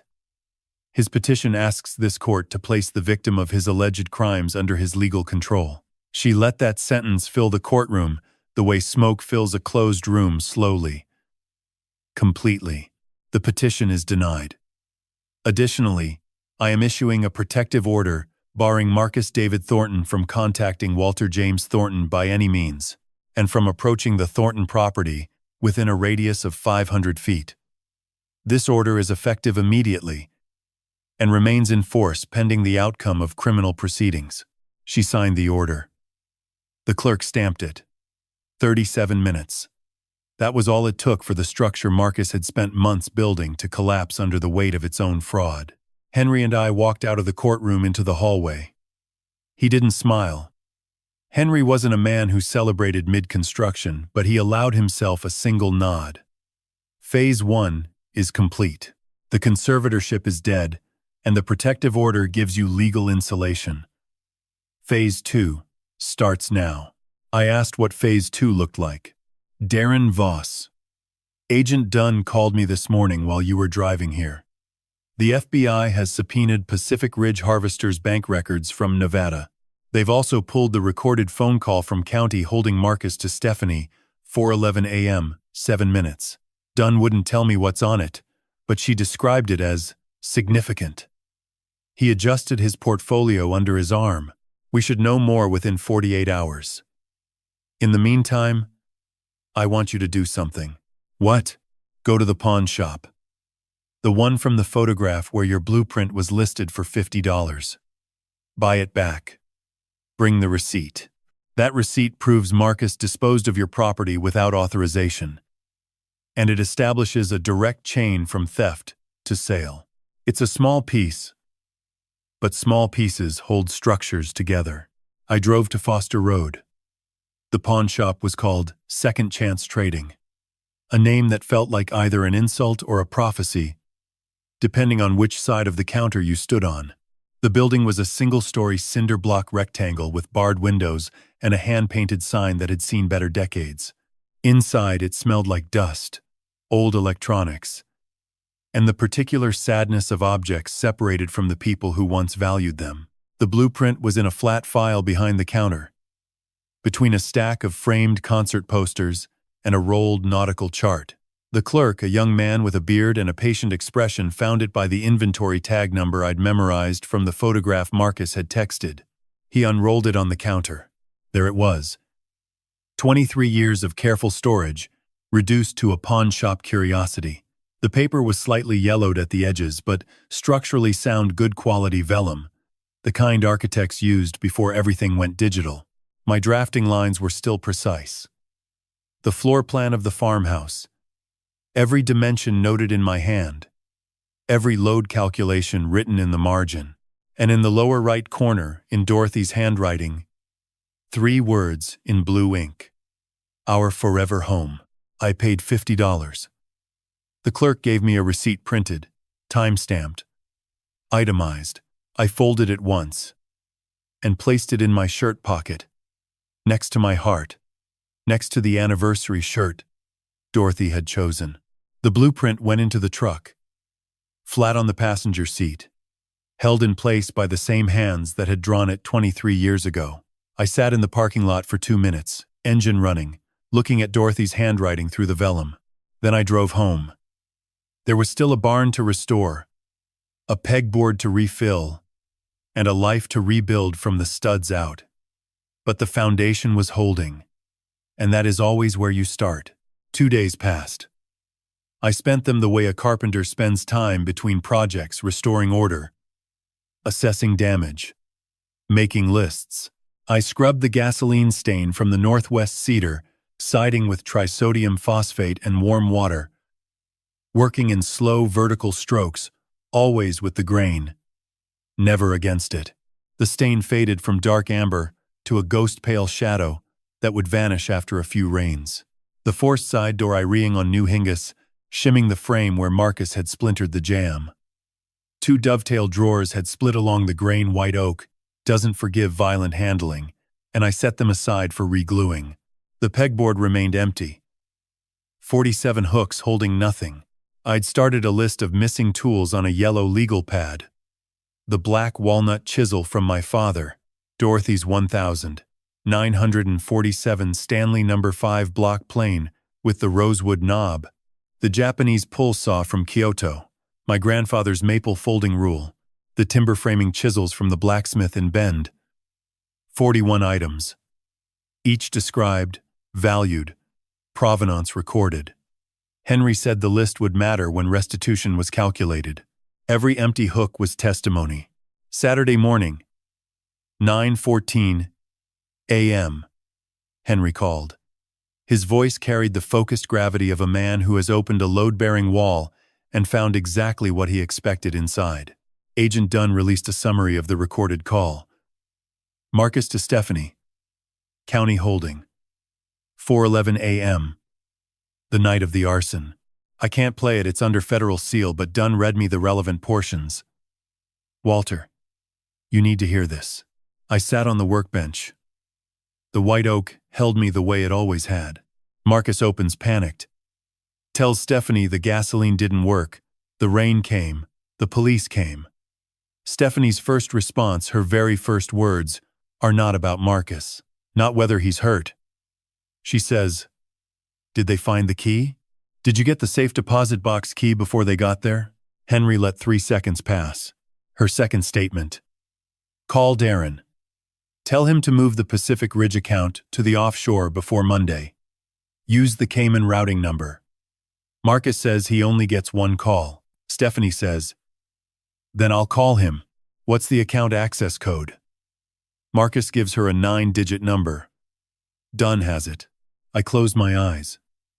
Outside, a Stellar's J called from the Douglas fir at the property line, sharp, mechanical, like a chisel through soft pine. At the 4-minute mark, Stephanie says, "What about the old man? Is the conservatorship still on track?" Marcus says, "Pratt is filing Thursday." Stephanie says, "Good. Once we have the order, we move everything to Darren's accounts and close it out. The house, the land, all of it. He won't even know what happened until it's too late." I asked what this meant legally. Stephanie is no longer a person of interest. She's a co-conspirator. The call establishes 3 things: prior knowledge of the fraud, active participation in the offshore scheme, and explicit intent to use the conservatorship as a seizure mechanism. She referenced the Cayman routing number by name, prior familiarity with the offshore account. She used "close it out," which Dunn interprets as a predetermined exit strategy. I asked about Darren Voss. Dunn's team served a federal subpoena on Voss yesterday at his residence in Henderson, Nevada. All records related to Pacific Ridge Harvesters bank statements, wire transfers, correspondence with Marcus or Stephanie, any documents bearing your name. 14 days to comply. If the records show what we expect, land sale proceeds and HELOC funds funneled through Pacific Ridge to an offshore account, Dunn seeks indictments. For whom? All three. Marcus, Stephanie, Darren. Wire fraud, mail fraud, identity theft, bank fraud, elder financial abuse, conspiracy. If the offshore component confirms, add international money laundering. Federal charges, Walter, not state. I walked to the window. The 6/6 sash Dorothy found for $12. Morning light fell through it in soft rectangles across the concrete floor, like the layout lines I used to chalk on subfloors before framing. Everything in a building starts with lines. If the lines are true, the structure is true. If they're crooked, everything above them is crooked. Marcus and Stephanie had built their scheme on crooked lines, forged signatures, shell corporations, fake medical concerns. The weight of federal scrutiny was pressing down on all of it at once. The structure was failing the way poorly built structures always fail. Not one dramatic collapse, but a sequence of cracks that accelerate until everything comes apart. Henry, I said. The tools Marcus stole. Can we trace them? Possibly. Why? Dorothy's block plane, the 1947 Stanley, has her initials carved into the rosewood knob. D.A.T. Dorothy Ann Thornton. If it's in a pawn shop, that carving proves provenance. Give me the full list. Oregon requires pawn dealers to report acquisitions to law enforcement within 48 hours. If Marcus sold them locally, there'll be a record. I read him all 41 items. He took notes without interrupting 11 minutes of patient, methodical documentation. When I finished, he said, "Preliminary results by Monday." Walter, how are you holding up? I looked at the pegboard. The empty hooks caught morning light and threw small shadows on the wall, 47 tiny dark lines, evenly spaced, like marks on a ruler measuring something no longer there. I'm holding, I said. The same way a good joint holds. Tight enough to carry the load, flexible enough not to crack. Henry accepted that. We hung up. I poured a second cup of coffee and sat beside the blueprint I'd bought back from Second Chance Trading. It lay unrolled on the bench, held flat by a coffee mug on one corner and a clamp on the other. Dorothy's handwriting. Our forever home. The house was still standing. The barn was still standing. And the man who built them was still standing. Monday would bring pawnshop records. 14 days would bring Darren Voss's documents. Somewhere in a federal office in Portland, Agent Rachel Dunn was building a case with the same precision I'd used to build houses for 45 years. The difference was that her structure would have walls Marcus couldn't kick through. Monday came the way. Monday always comes on a farm, early, quiet, and carrying the weight of everything the weekend held in suspension. I was in the barn by 6 a.m., re-gluing the two split dovetail drawers with Titebond III and bar clamps, when Henry called. He didn't waste a syllable. We found the tools. Not all of them, but enough. His paralegal had spent the weekend running my 41-item list through Oregon's Regional Automated Property System, the statewide database that pawn shops and secondhand dealers are required to feed within 48 hours of any acquisition. 23 of my 41 tools had been logged across 4 shops in a 30-mile radius of the farm. 7 at Second Chance Trading on Foster Road, the same shop where I'd recovered the blueprint. 9 at a place called Hawthorne Pawn and Loan on Southeast Hawthorne. 4 at a surplus store in Milwaukee. 3 at a consignment shop in Gladstone. The dates are clustered, Henry said. 16 of the 23 were sold within a 72-hour window last Tuesday through Thursday. That's the same week Marcus confronted you about the safe deposit box. He wasn't just angry that night, Walter. He was liquidating. I set the bar clamp down and pressed my palm against the workbench. The Stanley block plane Dorothy's is at Hawthorne Pawn. Logged Thursday afternoon. The description in the system matches. Stanley number 5. Rosewood knob. Initials carved on the base. D.A.T. Henry paused. The seller's ID on file is Marcus David Thornton. Oregon driver's license. He didn't even use a fake name. That detail told me more about my son's state of mind than any psychological profile could. A man who sells stolen property under his own name is either supremely arrogant or completely desperate.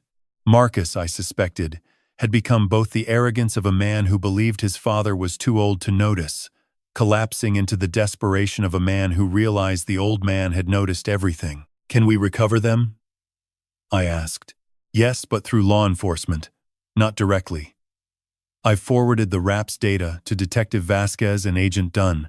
Under Oregon's stolen property statute, once a police report is filed and the items are positively identified, the shops are required to surrender them. You don't have to buy them back. They were stolen from you. The shops will seek reimbursement from Marcus or, more realistically, from whatever assets remain after the federal case strips him bare. Henry told me Vasquez would contact each shop today to place investigative holds on the items, preventing them from being sold before recovery. He also told me something else. Something that shifted the geometry of the entire case. Dunn's team has been tracking the HELOC disbursements from Columbia Pacific Bank. The $550,000 was drawn down in 4 tranches over 4 months. The first 3, $125,000, $150,000, and $125,000 were wired to Pacific Ridge Harvester's Nevada account. Standard domestic transfers, but the 4th tranche, $150,000, was wired directly to an account at Butterfield Bank in Georgetown, Grand Cayman. I walked to the window. The morning fog was lifting off the south pasture in slow, translucent sheets that looked like vellum held up to light. "That's the offshore account Stephanie referenced in the recorded call," Henry continued. "The Cayman routing number she told Marcus to use it matches. Dunn now has documentary proof that funds derived from a fraudulently obtained HELOC were transferred to an offshore account controlled by a shell corporation linked to Stephanie's brother. That's federal money laundering, Walter.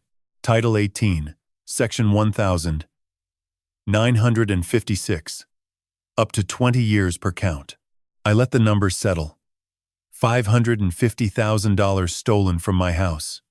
$180,000 stolen from my land. $115,200 siphoned from my pension over 2 years. $50 from Dorothy's blueprint. The total was approaching $850,000. Nearly everything I'd spent 45 years building. "There's one more thing," Henry said. "Dunn is preparing arrest warrants. Not just for Marcus, he's already in custody. For Stephanie and Darren Voss. She expects to execute them within the week. Stephanie is still at the house she shares with Marcus in Lake Oswego. Voss is in Henderson. Dunn is coordinating with the FBI field office in Las Vegas for a simultaneous arrest, both warrants served at the same time to prevent either one from warning the other." I thought about Stephanie. The burgundy fingernails, the rehearsed softness, the brochure. Perfect description of the care facility where she'd planned to warehouse me while she and Marcus disassembled my life. I wondered if she was sitting in that Lake Oswego house right now, drinking coffee, checking her phone, waiting for a call from Darren confirming that the offshore money was safe. I wondered if she had any idea that the structure she'd helped build was already condemned. "Henry, what happens to the Cayman account?" Dunn is filing a federal seizure warrant through the Department of Justice's Office of International Affairs. The Caymans have a mutual legal assistance treaty with the United States. It takes time, typically 60 to 90 days, but once the warrant is executed, the funds are frozen and eventually repatriated. You'll get the money back, Walter. Not quickly, but you'll get it back. 60 to 90 days. In construction, that's the time it takes to bring a house from foundation to lockup, framed, sheathed, roofed, and secured against the weather. I could wait. I'd been waiting my entire life for things to cure, to set, to reach the strength they were designed to carry. Patience isn't passivity. Patience is understanding that some adhesives need 24 hours, some joints need a week, and some justice needs 3 months. At 11 a.m., Detective Vasquez called to confirm she'd placed holds on all 23 tools across the 4 shops. She said I could accompany an officer to positively identify the items later in the week, a formal process involving photographs, serial numbers where available, and my sworn statement of ownership. Mr. Thornton, she added, I want you to know in 14 years of property crimes, I've rarely seen this level of systematic theft from a family member. You've handled this with remarkable composure. I thanked her and hung up. Composure. It's a word people use when they can't see the cracks. A well-built structure looks calm from the outside, even when the loads inside are enormous. That's not composure, that's engineering. You distribute the weight across every beam, every joist, every connection point, so that no single element bears more than it was designed to carry. I walked back to the workbench. The 2 dovetail drawers were clamped and curing 24 hours until the glue reached full strength. The blueprint lay beside them, Dorothy's handwriting catching the midday light. I picked up the yellow legal pad and drew a line through 23 of the 41 items. 18 remained unaccounted for. 18 tools still out there somewhere, separated from the hands that had used them and the wall that had held them. But 23 were coming home. And Dorothy's block plane, the 1947 Stanley with the rosewood knob and her initials carved into the base, was among them. That was enough for one Monday. Wednesday morning I drove to Hawthorne Pawn and Loan with Deputy Reeves to identify the tools. The shop was wedged between a Vietnamese restaurant and a vintage clothing store, the kind of Portland block where every building leans slightly into the next, as if the whole street were a row of tired men holding each other upright. Inside, the owner, a heavy-set man named Garza, with reading glasses on a chain, had already pulled the 9 items from his inventory and laid them on a glass display case lined with black velvet. I saw her immediately. Dorothy's Stanley No. 5 block plane, resting on its side, the rosewood knob facing upward. I didn't touch it. Deputy Reeves had explained the identification protocol. I described each item verbally while he photographed and logged them. But when I reached the Stanley, my voice changed. I didn't intend it to. It simply did. 1947 Stanley Bailey, No. 5, jack plane, rosewood knob and tote, corrugated sole.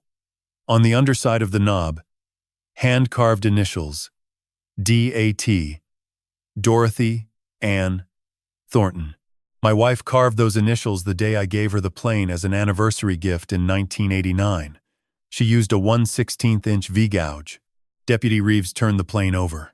The initials were there, small, slightly uneven, cut by a woman who was a better gardener than a woodworker, but who understood that marking a tool with your name means claiming it as part of your life.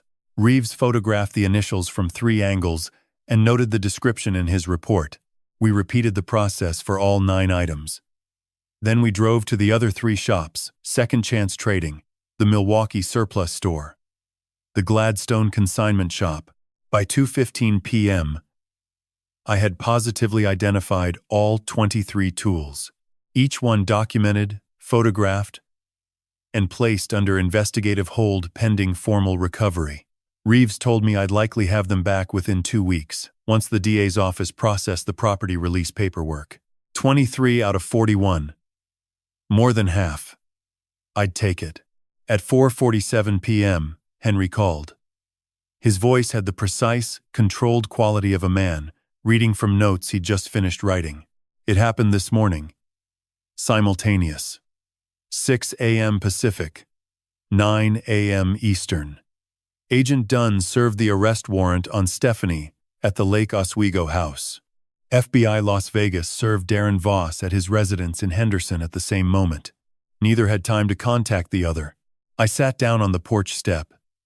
The late afternoon sun was hitting the west side of the barn, turning the cedar siding gold in that particular way. Oregon light does in the hour before it disappears. Stephanie's arrest, Dunn took 2 agents and a U.S. Marshal. Stephanie answered the door in a bathrobe. According to Dunn's summary, she didn't speak for the first 4 minutes.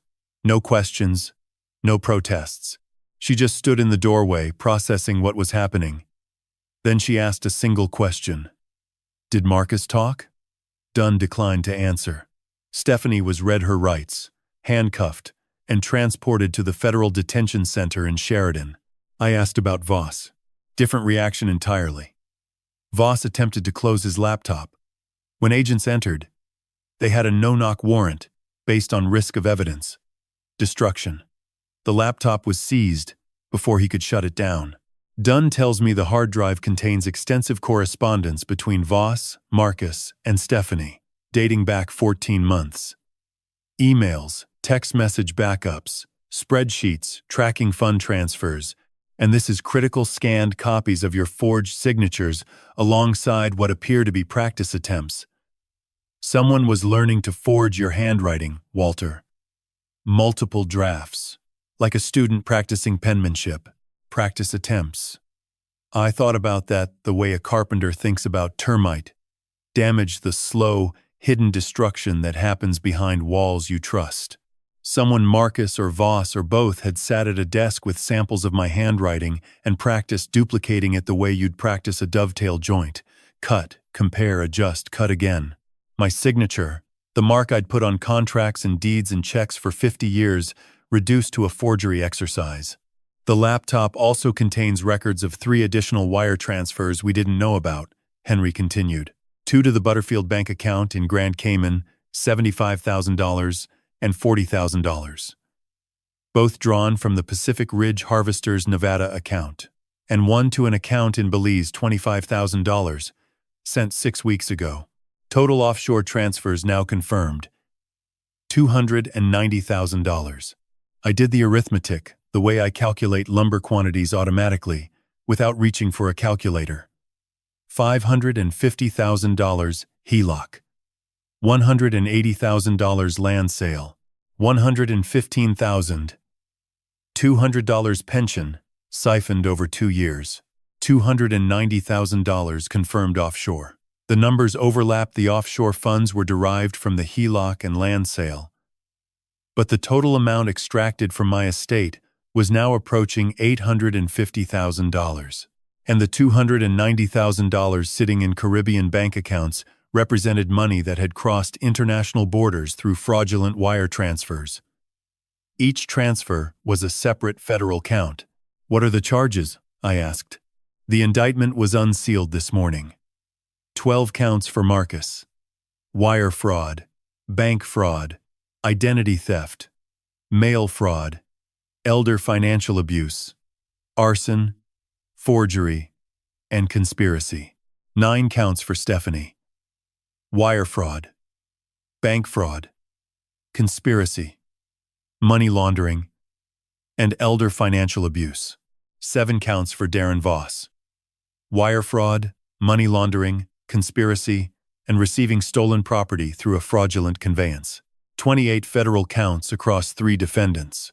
Henry recited them with the same neutral precision a structural engineer uses when listing code violations. No emotion, just facts, each one carrying its own specific weight. Stephanie's bail hearing is Friday, he added. Voss's is Monday in Las Vegas. Marcus remains held without bail. The judge considers him a flight risk and a danger. The arson charge guaranteed that. I asked Henry what I should expect next. Discovery. The prosecution will assemble the full evidence package: bank records, wire transfer confirmations, the recorded jail call, Voss's laptop contents, the forged documents, the OHSU certification, your arson video, the pawn shop records. It takes months. The trial won't happen quickly, Walter. Federal cases rarely do. But the evidence is overwhelming. Dunn used a word I don't often hear from federal agents. She called it airtight. Airtight. In carpentry, there's no such thing as a truly airtight joint. Wood moves. It expands in humidity, contracts in cold, shifts with the seasons. The best you can achieve is a joint so precisely fitted that the movement works with you instead of against you. A joint that breathes without breaking. That's what Henry and Dunn had built. Not a rigid, brittle case that would crack under pressure, but a flexible, interlocking structure that accounted for every variable and left no gap wide enough for a defense attorney to exploit. I thanked Henry and hung up. The sun had dropped below the tree line, and the barn was settling into its evening colors, the cedar turning from gold to gray, the Douglas fir ridge beam disappearing into shadow. I walked inside and stood at the workbench. The 2 dovetail drawers I'd re-glued on Monday were cured and ready. I removed the bar clamps, tested each joint with gentle pressure, and slid them back into their slots. They fit perfectly. Tight, clean, square. I looked at the pegboard. Still mostly empty. But 23 tools were coming home. Dorothy's plane was coming home. And somewhere in federal custody, the 3 people who had tried to dismantle my life were learning what every carpenter already knows. You cannot build anything lasting on a crooked foundation. Sooner or later, the weight finds the weakness, and the whole thing comes down. The call came on a Friday, 11 days after the arrests. Detective Vasquez, her voice carrying the businesslike warmth of someone delivering news she knew mattered more than paperwork could express. Mr. Thornton, your property has been released. You can pick up the items at the Clackamas County Evidence Facility on Monday between 8 a.m. and 4 p.m. Bring your ID and the inventory list, Mr. Callahan submitted. You'll sign a chain of custody release for each item. I thanked her and hung up. Then I stood in the barn for a long time, looking at the pegboard. 47 hooks. 23 tools coming back. I'd need to clean them. Pawn shops don't maintain tools the way their owners do. Metal oxidizes. Wood dries. Blades lose their edge. But the bones would be sound. Good tools survive. Neglect the way good buildings survive. Storms. The surface takes damage, but the structure endures. Monday morning I drove to the evidence facility in Oregon City, a low concrete building behind the sheriff's office that looked like a storage unit with a badge. A clerk named Patterson led me to a room where my tools were arranged on a stainless steel table, each tagged with an evidence number and a corresponding entry on a printed manifest. I went through them one by one. The black walnut chisel, my father's gift on my 18th birthday. Sheffield steel, the edge still holding its bevel, despite months of mishandling. The handle had a new scratch near the ferrule that hadn't been there before. A shallow gouge that ran diagonally across the grain like a wound. I'd fill it with walnut dust and cyanoacrylate later. It would never be invisible, but it would be sealed. The Japanese pull saw from Kyoto. Dorothy and I had bought it during a trip in 2003, our 35th anniversary. The shop was in a narrow alley near Nishiki Market, run by an old man who tested each blade by dropping a silk thread onto the teeth. If the thread split, the saw was ready. This one still had the original handle wrapping, though the rayskin grip had darkened from oils that weren't mine. My grandfather's maple folding rule. Brass hinges, hand-stamped numbers, a faint pencil mark at 47 3/4 inches that my grandfather had made in 1962 while measuring a window frame in a house that no longer exists. I'd kept that mark deliberately unfinished, never erased it, never extended it because some measurements are worth preserving exactly as they were left. And Dorothy Stanley. The 1947 Bailey number 5. I saved it for last. The way you save the most important beam for the final lift. I turned it over in my hands. The rosewood knob was dry but uncracked. The corrugated sole had surface rust orange-brown, superficial, the kind that comes off with a fine stone and light oil. And on the underside of the knob, her initials, D.A.T., cut with a 1/16-inch V-gouge by hands that had also planted roses, braided our daughter-in-law's hair at the wedding, and held mine across 44 years of marriage. I signed 23 chain of custody releases. Patterson handed me a cardboard box. I packed each tool in the order it would hang on the pegboard, a system I'd established decades ago. Organized by function, then frequency of use, then size. The chisel went in first. The Stanley went in last, wrapped in a clean shop rag I'd brought from home. The drive back to the farm took 41 minutes.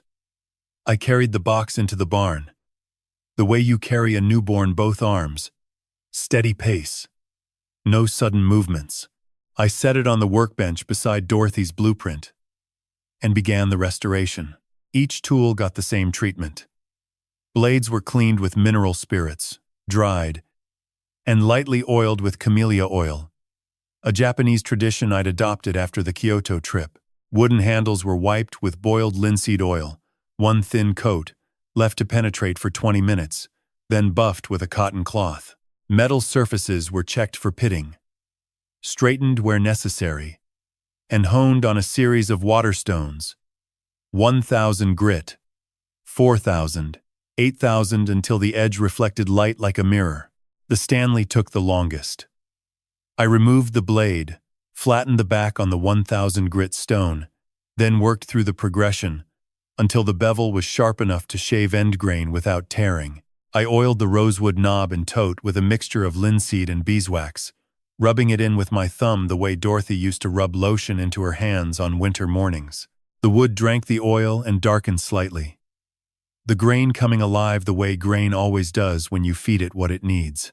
By late afternoon, all 23 tools were restored and hanging on the pegboard. The empty hooks, 24 of them, still outnumbered the filled ones. But the wall no longer looked abandoned.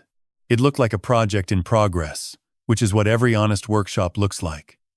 Completion is an illusion. A good carpenter always has something half-finished, something waiting, something next. At 5:30 p.m., Henry called with the weekly update. Stephanie's bail had been set at $750,000. She couldn't post it, and remained in federal detention at Sheridan. Voss had posted $500,000 bail in Las Vegas, but was fitted with an ankle monitor and surrendered his passport. Marcus remained held without bail. The discovery process was underway. Dunn's team had cataloged over 4,000 documents from Voss's laptop alone, plus 300 pages of bank records from Pacific Ridge Harvesters, Columbia Pacific Bank, and Butterfield Bank in the Caymans. The DOJ's Office of International Affairs has formally requested asset freezes on both the Cayman and Belize accounts, Henry added. Total frozen offshore, $290,000. Repatriation will take time, but the money isn't going anywhere. I told him about the tools. He was quiet for a moment. Good, he said. That matters. Not just legally, though the recovery strengthens the theft charges. It matters because those tools are your testimony. They're proof of what you built and who you are. No forged signature can replicate that. After we hung up, I stood in the barn as the evening light came through Dorothy's salvage yard window. The pegboard cast a shadow on the wall, tools and empty hooks alternating like notes and rests in a piece of music. The Stanley hung in its usual place, third hook from the left on the second row, exactly where it had hung for 35 years. The rosewood knob caught the last light and held it. I picked up the yellow legal pad and updated the list. 23 recovered. 18 still missing. I didn't cross out the missing ones. In carpentry, you don't erase a measurement you haven't verified. You leave it on the board and come back to it when you have better information. The barn was quiet. The drawers were cured. The blueprint was flat on the bench. The tools were coming home, one by one. The way all good things return, not all at once, but steadily. If you build a place worth returning to. The federal trial began on a Tuesday in October. 4 months after Marcus kicked through the screen door of my barn and demanded a key, I'd already decided he would never hold again. The Mark O. Hatfield United States Courthouse in downtown Portland is a building I've admired since it was completed in 1997, 18 stories of glass and precast concrete designed by Cone Pedersen Fox, the kind of structure that announces its purpose without apology. I'd studied its column spacing once during a continuing education seminar on seismic load distribution. I never imagined I'd walk through its doors as a victim. Henry met me in the lobby at 7:45 a.m. He was wearing a charcoal suit I'd never seen before, the kind a man buys for occasions that don't repeat. He carried the same leather portfolio, now twice as thick as it had been in April. Dunn's team is ready, he said. The prosecution's case runs 3 days, 41 exhibits, 9 witnesses, and the recorded jail call. Defense has requested 5 days. Pratt is still representing Marcus, court-appointed. Stephanie retained a private attorney named Dana Horvath out of Seattle. Voss is represented by a Las Vegas firm, Keating and Boyle. Each defense will try to shift blame to the others. That's standard in multi-defendant conspiracy cases. It also means they'll damage each other more than we ever could. Courtroom 9. A was on the 16th floor. High ceilings, blonde wood paneling, windows facing west toward the Willamette River. The gallery was half full, mostly journalists, a few retired-looking men and women I didn't recognize, and a woman from the Oregon chapter of the National Center on Elder Abuse, who'd contacted Henry the previous week asking permission to observe. Judge Robert Chen presided, mid-60s, silver-rimmed glasses, the kind of measured authority that comes from decades of separating fact from performance. I sat in the first row behind the prosecution table. Agent Dunn was at the table beside the assistant U.S. attorney, a woman named Catherine Yee, who spoke the way good architects draw clean lines, no ornamentation, every element serving a structural purpose. The prosecution opened with numbers. Yee stood, faced the jury, and built the case the way I would build a house foundation first. Between March of last year and April of this year, the defendants extracted approximately $845,000 from a 71-year-old retired master carpenter named Walter Thornton. They did this through forged signatures, fraudulent land transfers, an unauthorized home equity line of credit, systematic pension diversion, and the theft and sale of irreplaceable personal property. When Mr. Thornton discovered the fraud and took steps to protect himself, the defendants escalated, filing a fraudulent petition to strip him of his legal autonomy, and ultimately attempting to destroy his workshop by arson. She paused. The courtroom was silent except for the mechanical hum of the ventilation system, a sound I automatically identified as a variable air volume unit, probably installed during the 1997 construction, cycling at about 40 decibels. The evidence will show that this was not a family disagreement. This was an organized, multi-layered financial conspiracy, executed by 3 individuals who treated a father's trust as a resource to be mined until nothing remained. The first day covered the financial architecture.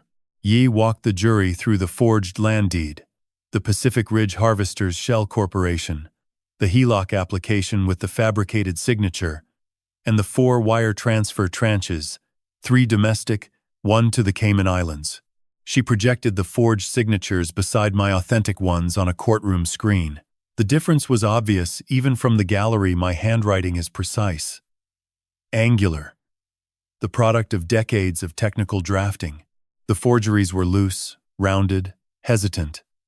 A handwriting expert named Dr. Patricia Swain testified that the probability of the questioned signatures being genuine was less than 1 in 14,000. The second day was the recorded call. Yee played it through the courtroom speakers without commentary, 7 minutes and 12 seconds of Marcus and Stephanie's voices filling the blonde wood room. I'd never heard the actual audio before. Henry had summarized it. But summaries are blueprints. They show you the structure without the texture. Hearing Stephanie's voice say, "What about the old man?" was different from reading the words. Her tone wasn't cold. It was efficient. The way you discuss a line item on a budget, not a human being. I was an obstacle in a spreadsheet, a variable to be eliminated so the numbers could close out clean. The jury watched the arson video next. 90 seconds of Marcus pouring gasoline on cedar siding at 2:47 a.m., filmed through warped barn planks by a man the defendants had called mentally incompetent. The contrast was devastating. Yee let the video speak for itself. The third day was Voss's laptop. An FBI digital forensics analyst named James Okoro walked the jury through 14 months of emails between Marcus, Stephanie, and Darren Voss, the planning, the Shell Corporation setup, the forged signature practice sheets, the wire transfer instructions, and a spreadsheet titled Asset Timeline that listed every piece of my property with estimated values and target extraction dates. My farmhouse was listed at $680,000. The remaining 10 acres at $1.2 million. The safe deposit box contents bonds, deeds, the blueprint at $95,000. My pension was listed as $4,800. Month. Ongoing. Ongoing. As if my retirement income were a subscription they intended to collect indefinitely. The defense phase lasted 4 days.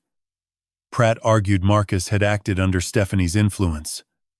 Horvath argued Stephanie had no knowledge of the forgeries. Keating and Boyle argued Voss was merely a passive investor who didn't know the land sale was fraudulent. Each defense contradicted the others. Each contradiction confirmed the conspiracy. I testified on the 6th day. Catherine Yee asked me to describe my career, my home, my wife, my tools, and the sequence of events from the safe deposit box change to the arson attempt. I spoke for 92 minutes. I described each tool Marcus had stolen the way I'd describe a structural member in a building by species, dimension, function, and history. I described Dorothy's Stanley plane and the initials she'd carved. I described the empty pegboard. When Pratt cross-examined me, he asked whether I had ever voluntarily given Marcus access to my financial accounts. I said yes after Dorothy's death, when I was grieving, and Marcus offered to help manage the bills. Pratt suggested that this voluntary access implied ongoing consent. I told him that handing someone a key to your front door does not give them permission to remove the walls. The jury deliberated for 6 hours. The foreman stood at 4:47 p.m. on a Thursday. A retired electrician from Gresham, named Paul Went. I could tell his trade from his hands, the same way I can tell a carpenter from a plumber from across a room. Calloused fingers. A faint burn scar on the left thumb. The steady posture of a man accustomed to working with precision in confined spaces. He held the verdict sheet the way a craftsman holds a finished piece level, deliberate, with both hands. On count 1. Wire fraud, Marcus David Thornton guilty. The word entered the courtroom and settled into the blonde wood paneling like a nail-driven flush. No echo. No reverberation. Just the clean, permanent sound of something being fastened into place. On count 2, bank fraud guilty. Count 3, identity theft guilty. Count 4, mail fraud guilty. 12 counts for Marcus. 12 times the foreman said the word. Each one, a separate fastener in a structure that would hold my son in place for years. On count 13, wire fraud, Stephanie Ann Thornton guilty. I watched her from the gallery. She didn't flinch at the first count. Or the second. By the 5th, her attorney Dana Horvath placed a hand on her forearm, a gesture I recognized as structural support, not comfort. By the 9th count, Stephanie's face had emptied of everything except the slow comprehension of a person watching a building collapse from the inside. 9 counts. 9 guilty verdicts. On count 22, wire fraud, Darren Paul Voss guilty. Voss, appearing via video link from a federal courtroom in Las Vegas, sat perfectly still through all 7 of his counts. His attorney from Keating and Boyle had argued passive involvement. The jury disagreed 7 times. 28 counts. 28 guilty verdicts. 0 acquittals. The structure the prosecution built had held every load placed upon it, without a single joint failing. Judge Chen scheduled sentencing for 6 weeks later. I returned to the farm. Those 6 weeks passed the way Oregon autumn passes, slowly at first. Then all at once, the maple leaves on the south ridge, turning from green to amber to rust in a progression that mirrors the way grief ages. Vivid. Then muted. Then part of the landscape. I spent the time in the barn. I refinished the workbench, sanded the white oak surface down to fresh grain, applied 4 coats of tung oil, let each coat cure for 72 hours before applying the next. The cathedral pattern figure Dorothy had admired emerged again, rich and dimensional, the medullary rays catching light like threads of copper woven through pale wood. I built new drawers to replace the ones Marcus had damaged beyond repair. Quarter-sawn white oak, hand-cut dovetails, fit so precisely that they closed with the soft, pneumatic resistance of trapped air, the mark of a joint with no gaps. I hung the recovered tools on the pegboard in their original positions. 23 of 47 hooks filled. The remaining 24 I left empty but clean ready, whenever what belonged there found its way home. Sentencing day was a Wednesday in December. The Hatfield courthouse was cold in the way. All concrete buildings are cold in winter. The thermal mass that keeps them cool in summer holds the chill like a reservoir. I wore Dorothy's anniversary shirt under a wool jacket and sat in the same first-row seat. Marcus was sentenced first. Judge Chen addressed him directly, reading from a prepared statement that cited the systematic nature of the fraud, the exploitation of a familial trust relationship, the arson attempt, and the particular cruelty of targeting a widowed parent. The sentence: 14 years federal imprisonment, no possibility of parole for the first 7. Restitution ordered, $845,000, jointly and severally with co-defendants. Marcus stood when the sentence was read. He did not turn around. He did not look at me. A U.S. Marshal placed handcuffs on his wrists with the practiced efficiency of a man who has performed the same motion 1,000 times. Left wrist, right wrist, click, click. 2 small metallic sounds that closed a chapter I'd spent 71 years writing. Stephanie was sentenced next. 11 years. The judge noted her active role in directing the offshore transfers, her foreknowledge of the fraud, and the recorded statement, "What about the old man?" which he described as evidence of calculated indifference. She was remanded immediately. As the marshals led her past the gallery, she looked at me for the first time since the trial began. Her eyes held something I hadn't expected. Not anger, not defiance, but recognition. The look of a person who finally understands the weight of what they built and the cost of building it on someone else's foundation. Voss received 8 years. The judge acknowledged his lesser role, but emphasized that the shell corporation and offshore accounts demonstrated sophisticated criminal infrastructure. His passport remained surrendered. His Nevada assets were frozen pending restitution proceedings. After the sentencing, Henry and I walked out of the courthouse into the December air. Portland was doing what Portland does in winter, raining sideways.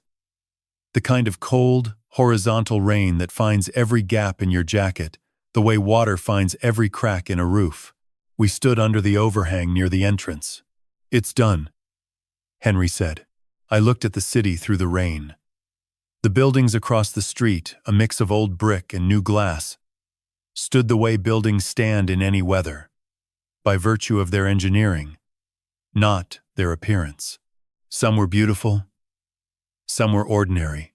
All of them were still standing because someone had calculated the loads, selected the materials, and fastened every joint with enough precision to hold. "Not done," I said. "The Cayman money, the Belize account, 18 tools still missing." Henry nodded. "The repatriation order was signed last week. DOJ expects the funds transferred within 60 days. And the missing tools, Vasquez is still running the RAPS database. Some may surface, some may not." He paused. "But the house is standing, Walter. The barn is standing. The land is back in your name." Judge Chen voided the Pacific Ridge transfer as part of the sentencing order. "The HELOC has been discharged as fraudulent. Your pension is yours again." We shook hands. 17 years of legal partnership, reduced to a handshake in the rain. Henry walked to his car. I walked to my truck. The drive home took 53 minutes. I crossed the Marquam Bridge in the dark. The Willamette River below, reflecting the city lights in long, broken columns that looked like the pilings of a bridge that hadn't been built yet. The farm was dark when I arrived. I turned on the barn lights and stood in the doorway. The workbench glowed under the overhead fluorescent 4 coats of tung oil on white oak, the grain alive and deep. The pegboard held 23 tools, each one cleaned, sharpened, oiled, and hanging in its designated place.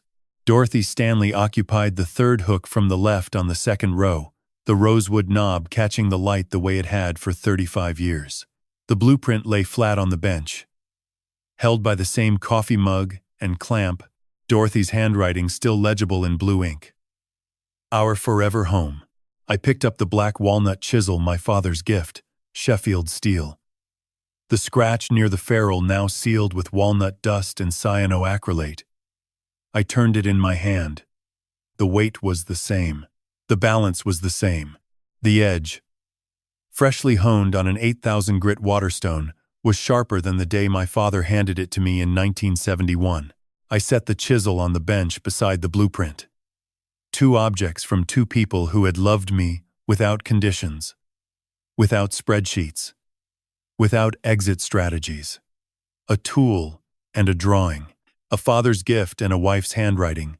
The foundation of everything I'd built and everything I intended to build next. Outside, the rain continued steady, vertical, Oregon rain. The cedar siding absorbed it the way cedar always does, darkening slightly, releasing that clean, resinous scent that no carpenter ever forgets. The barn was warm. The tools were home. The foundation was holding, and I had work to do.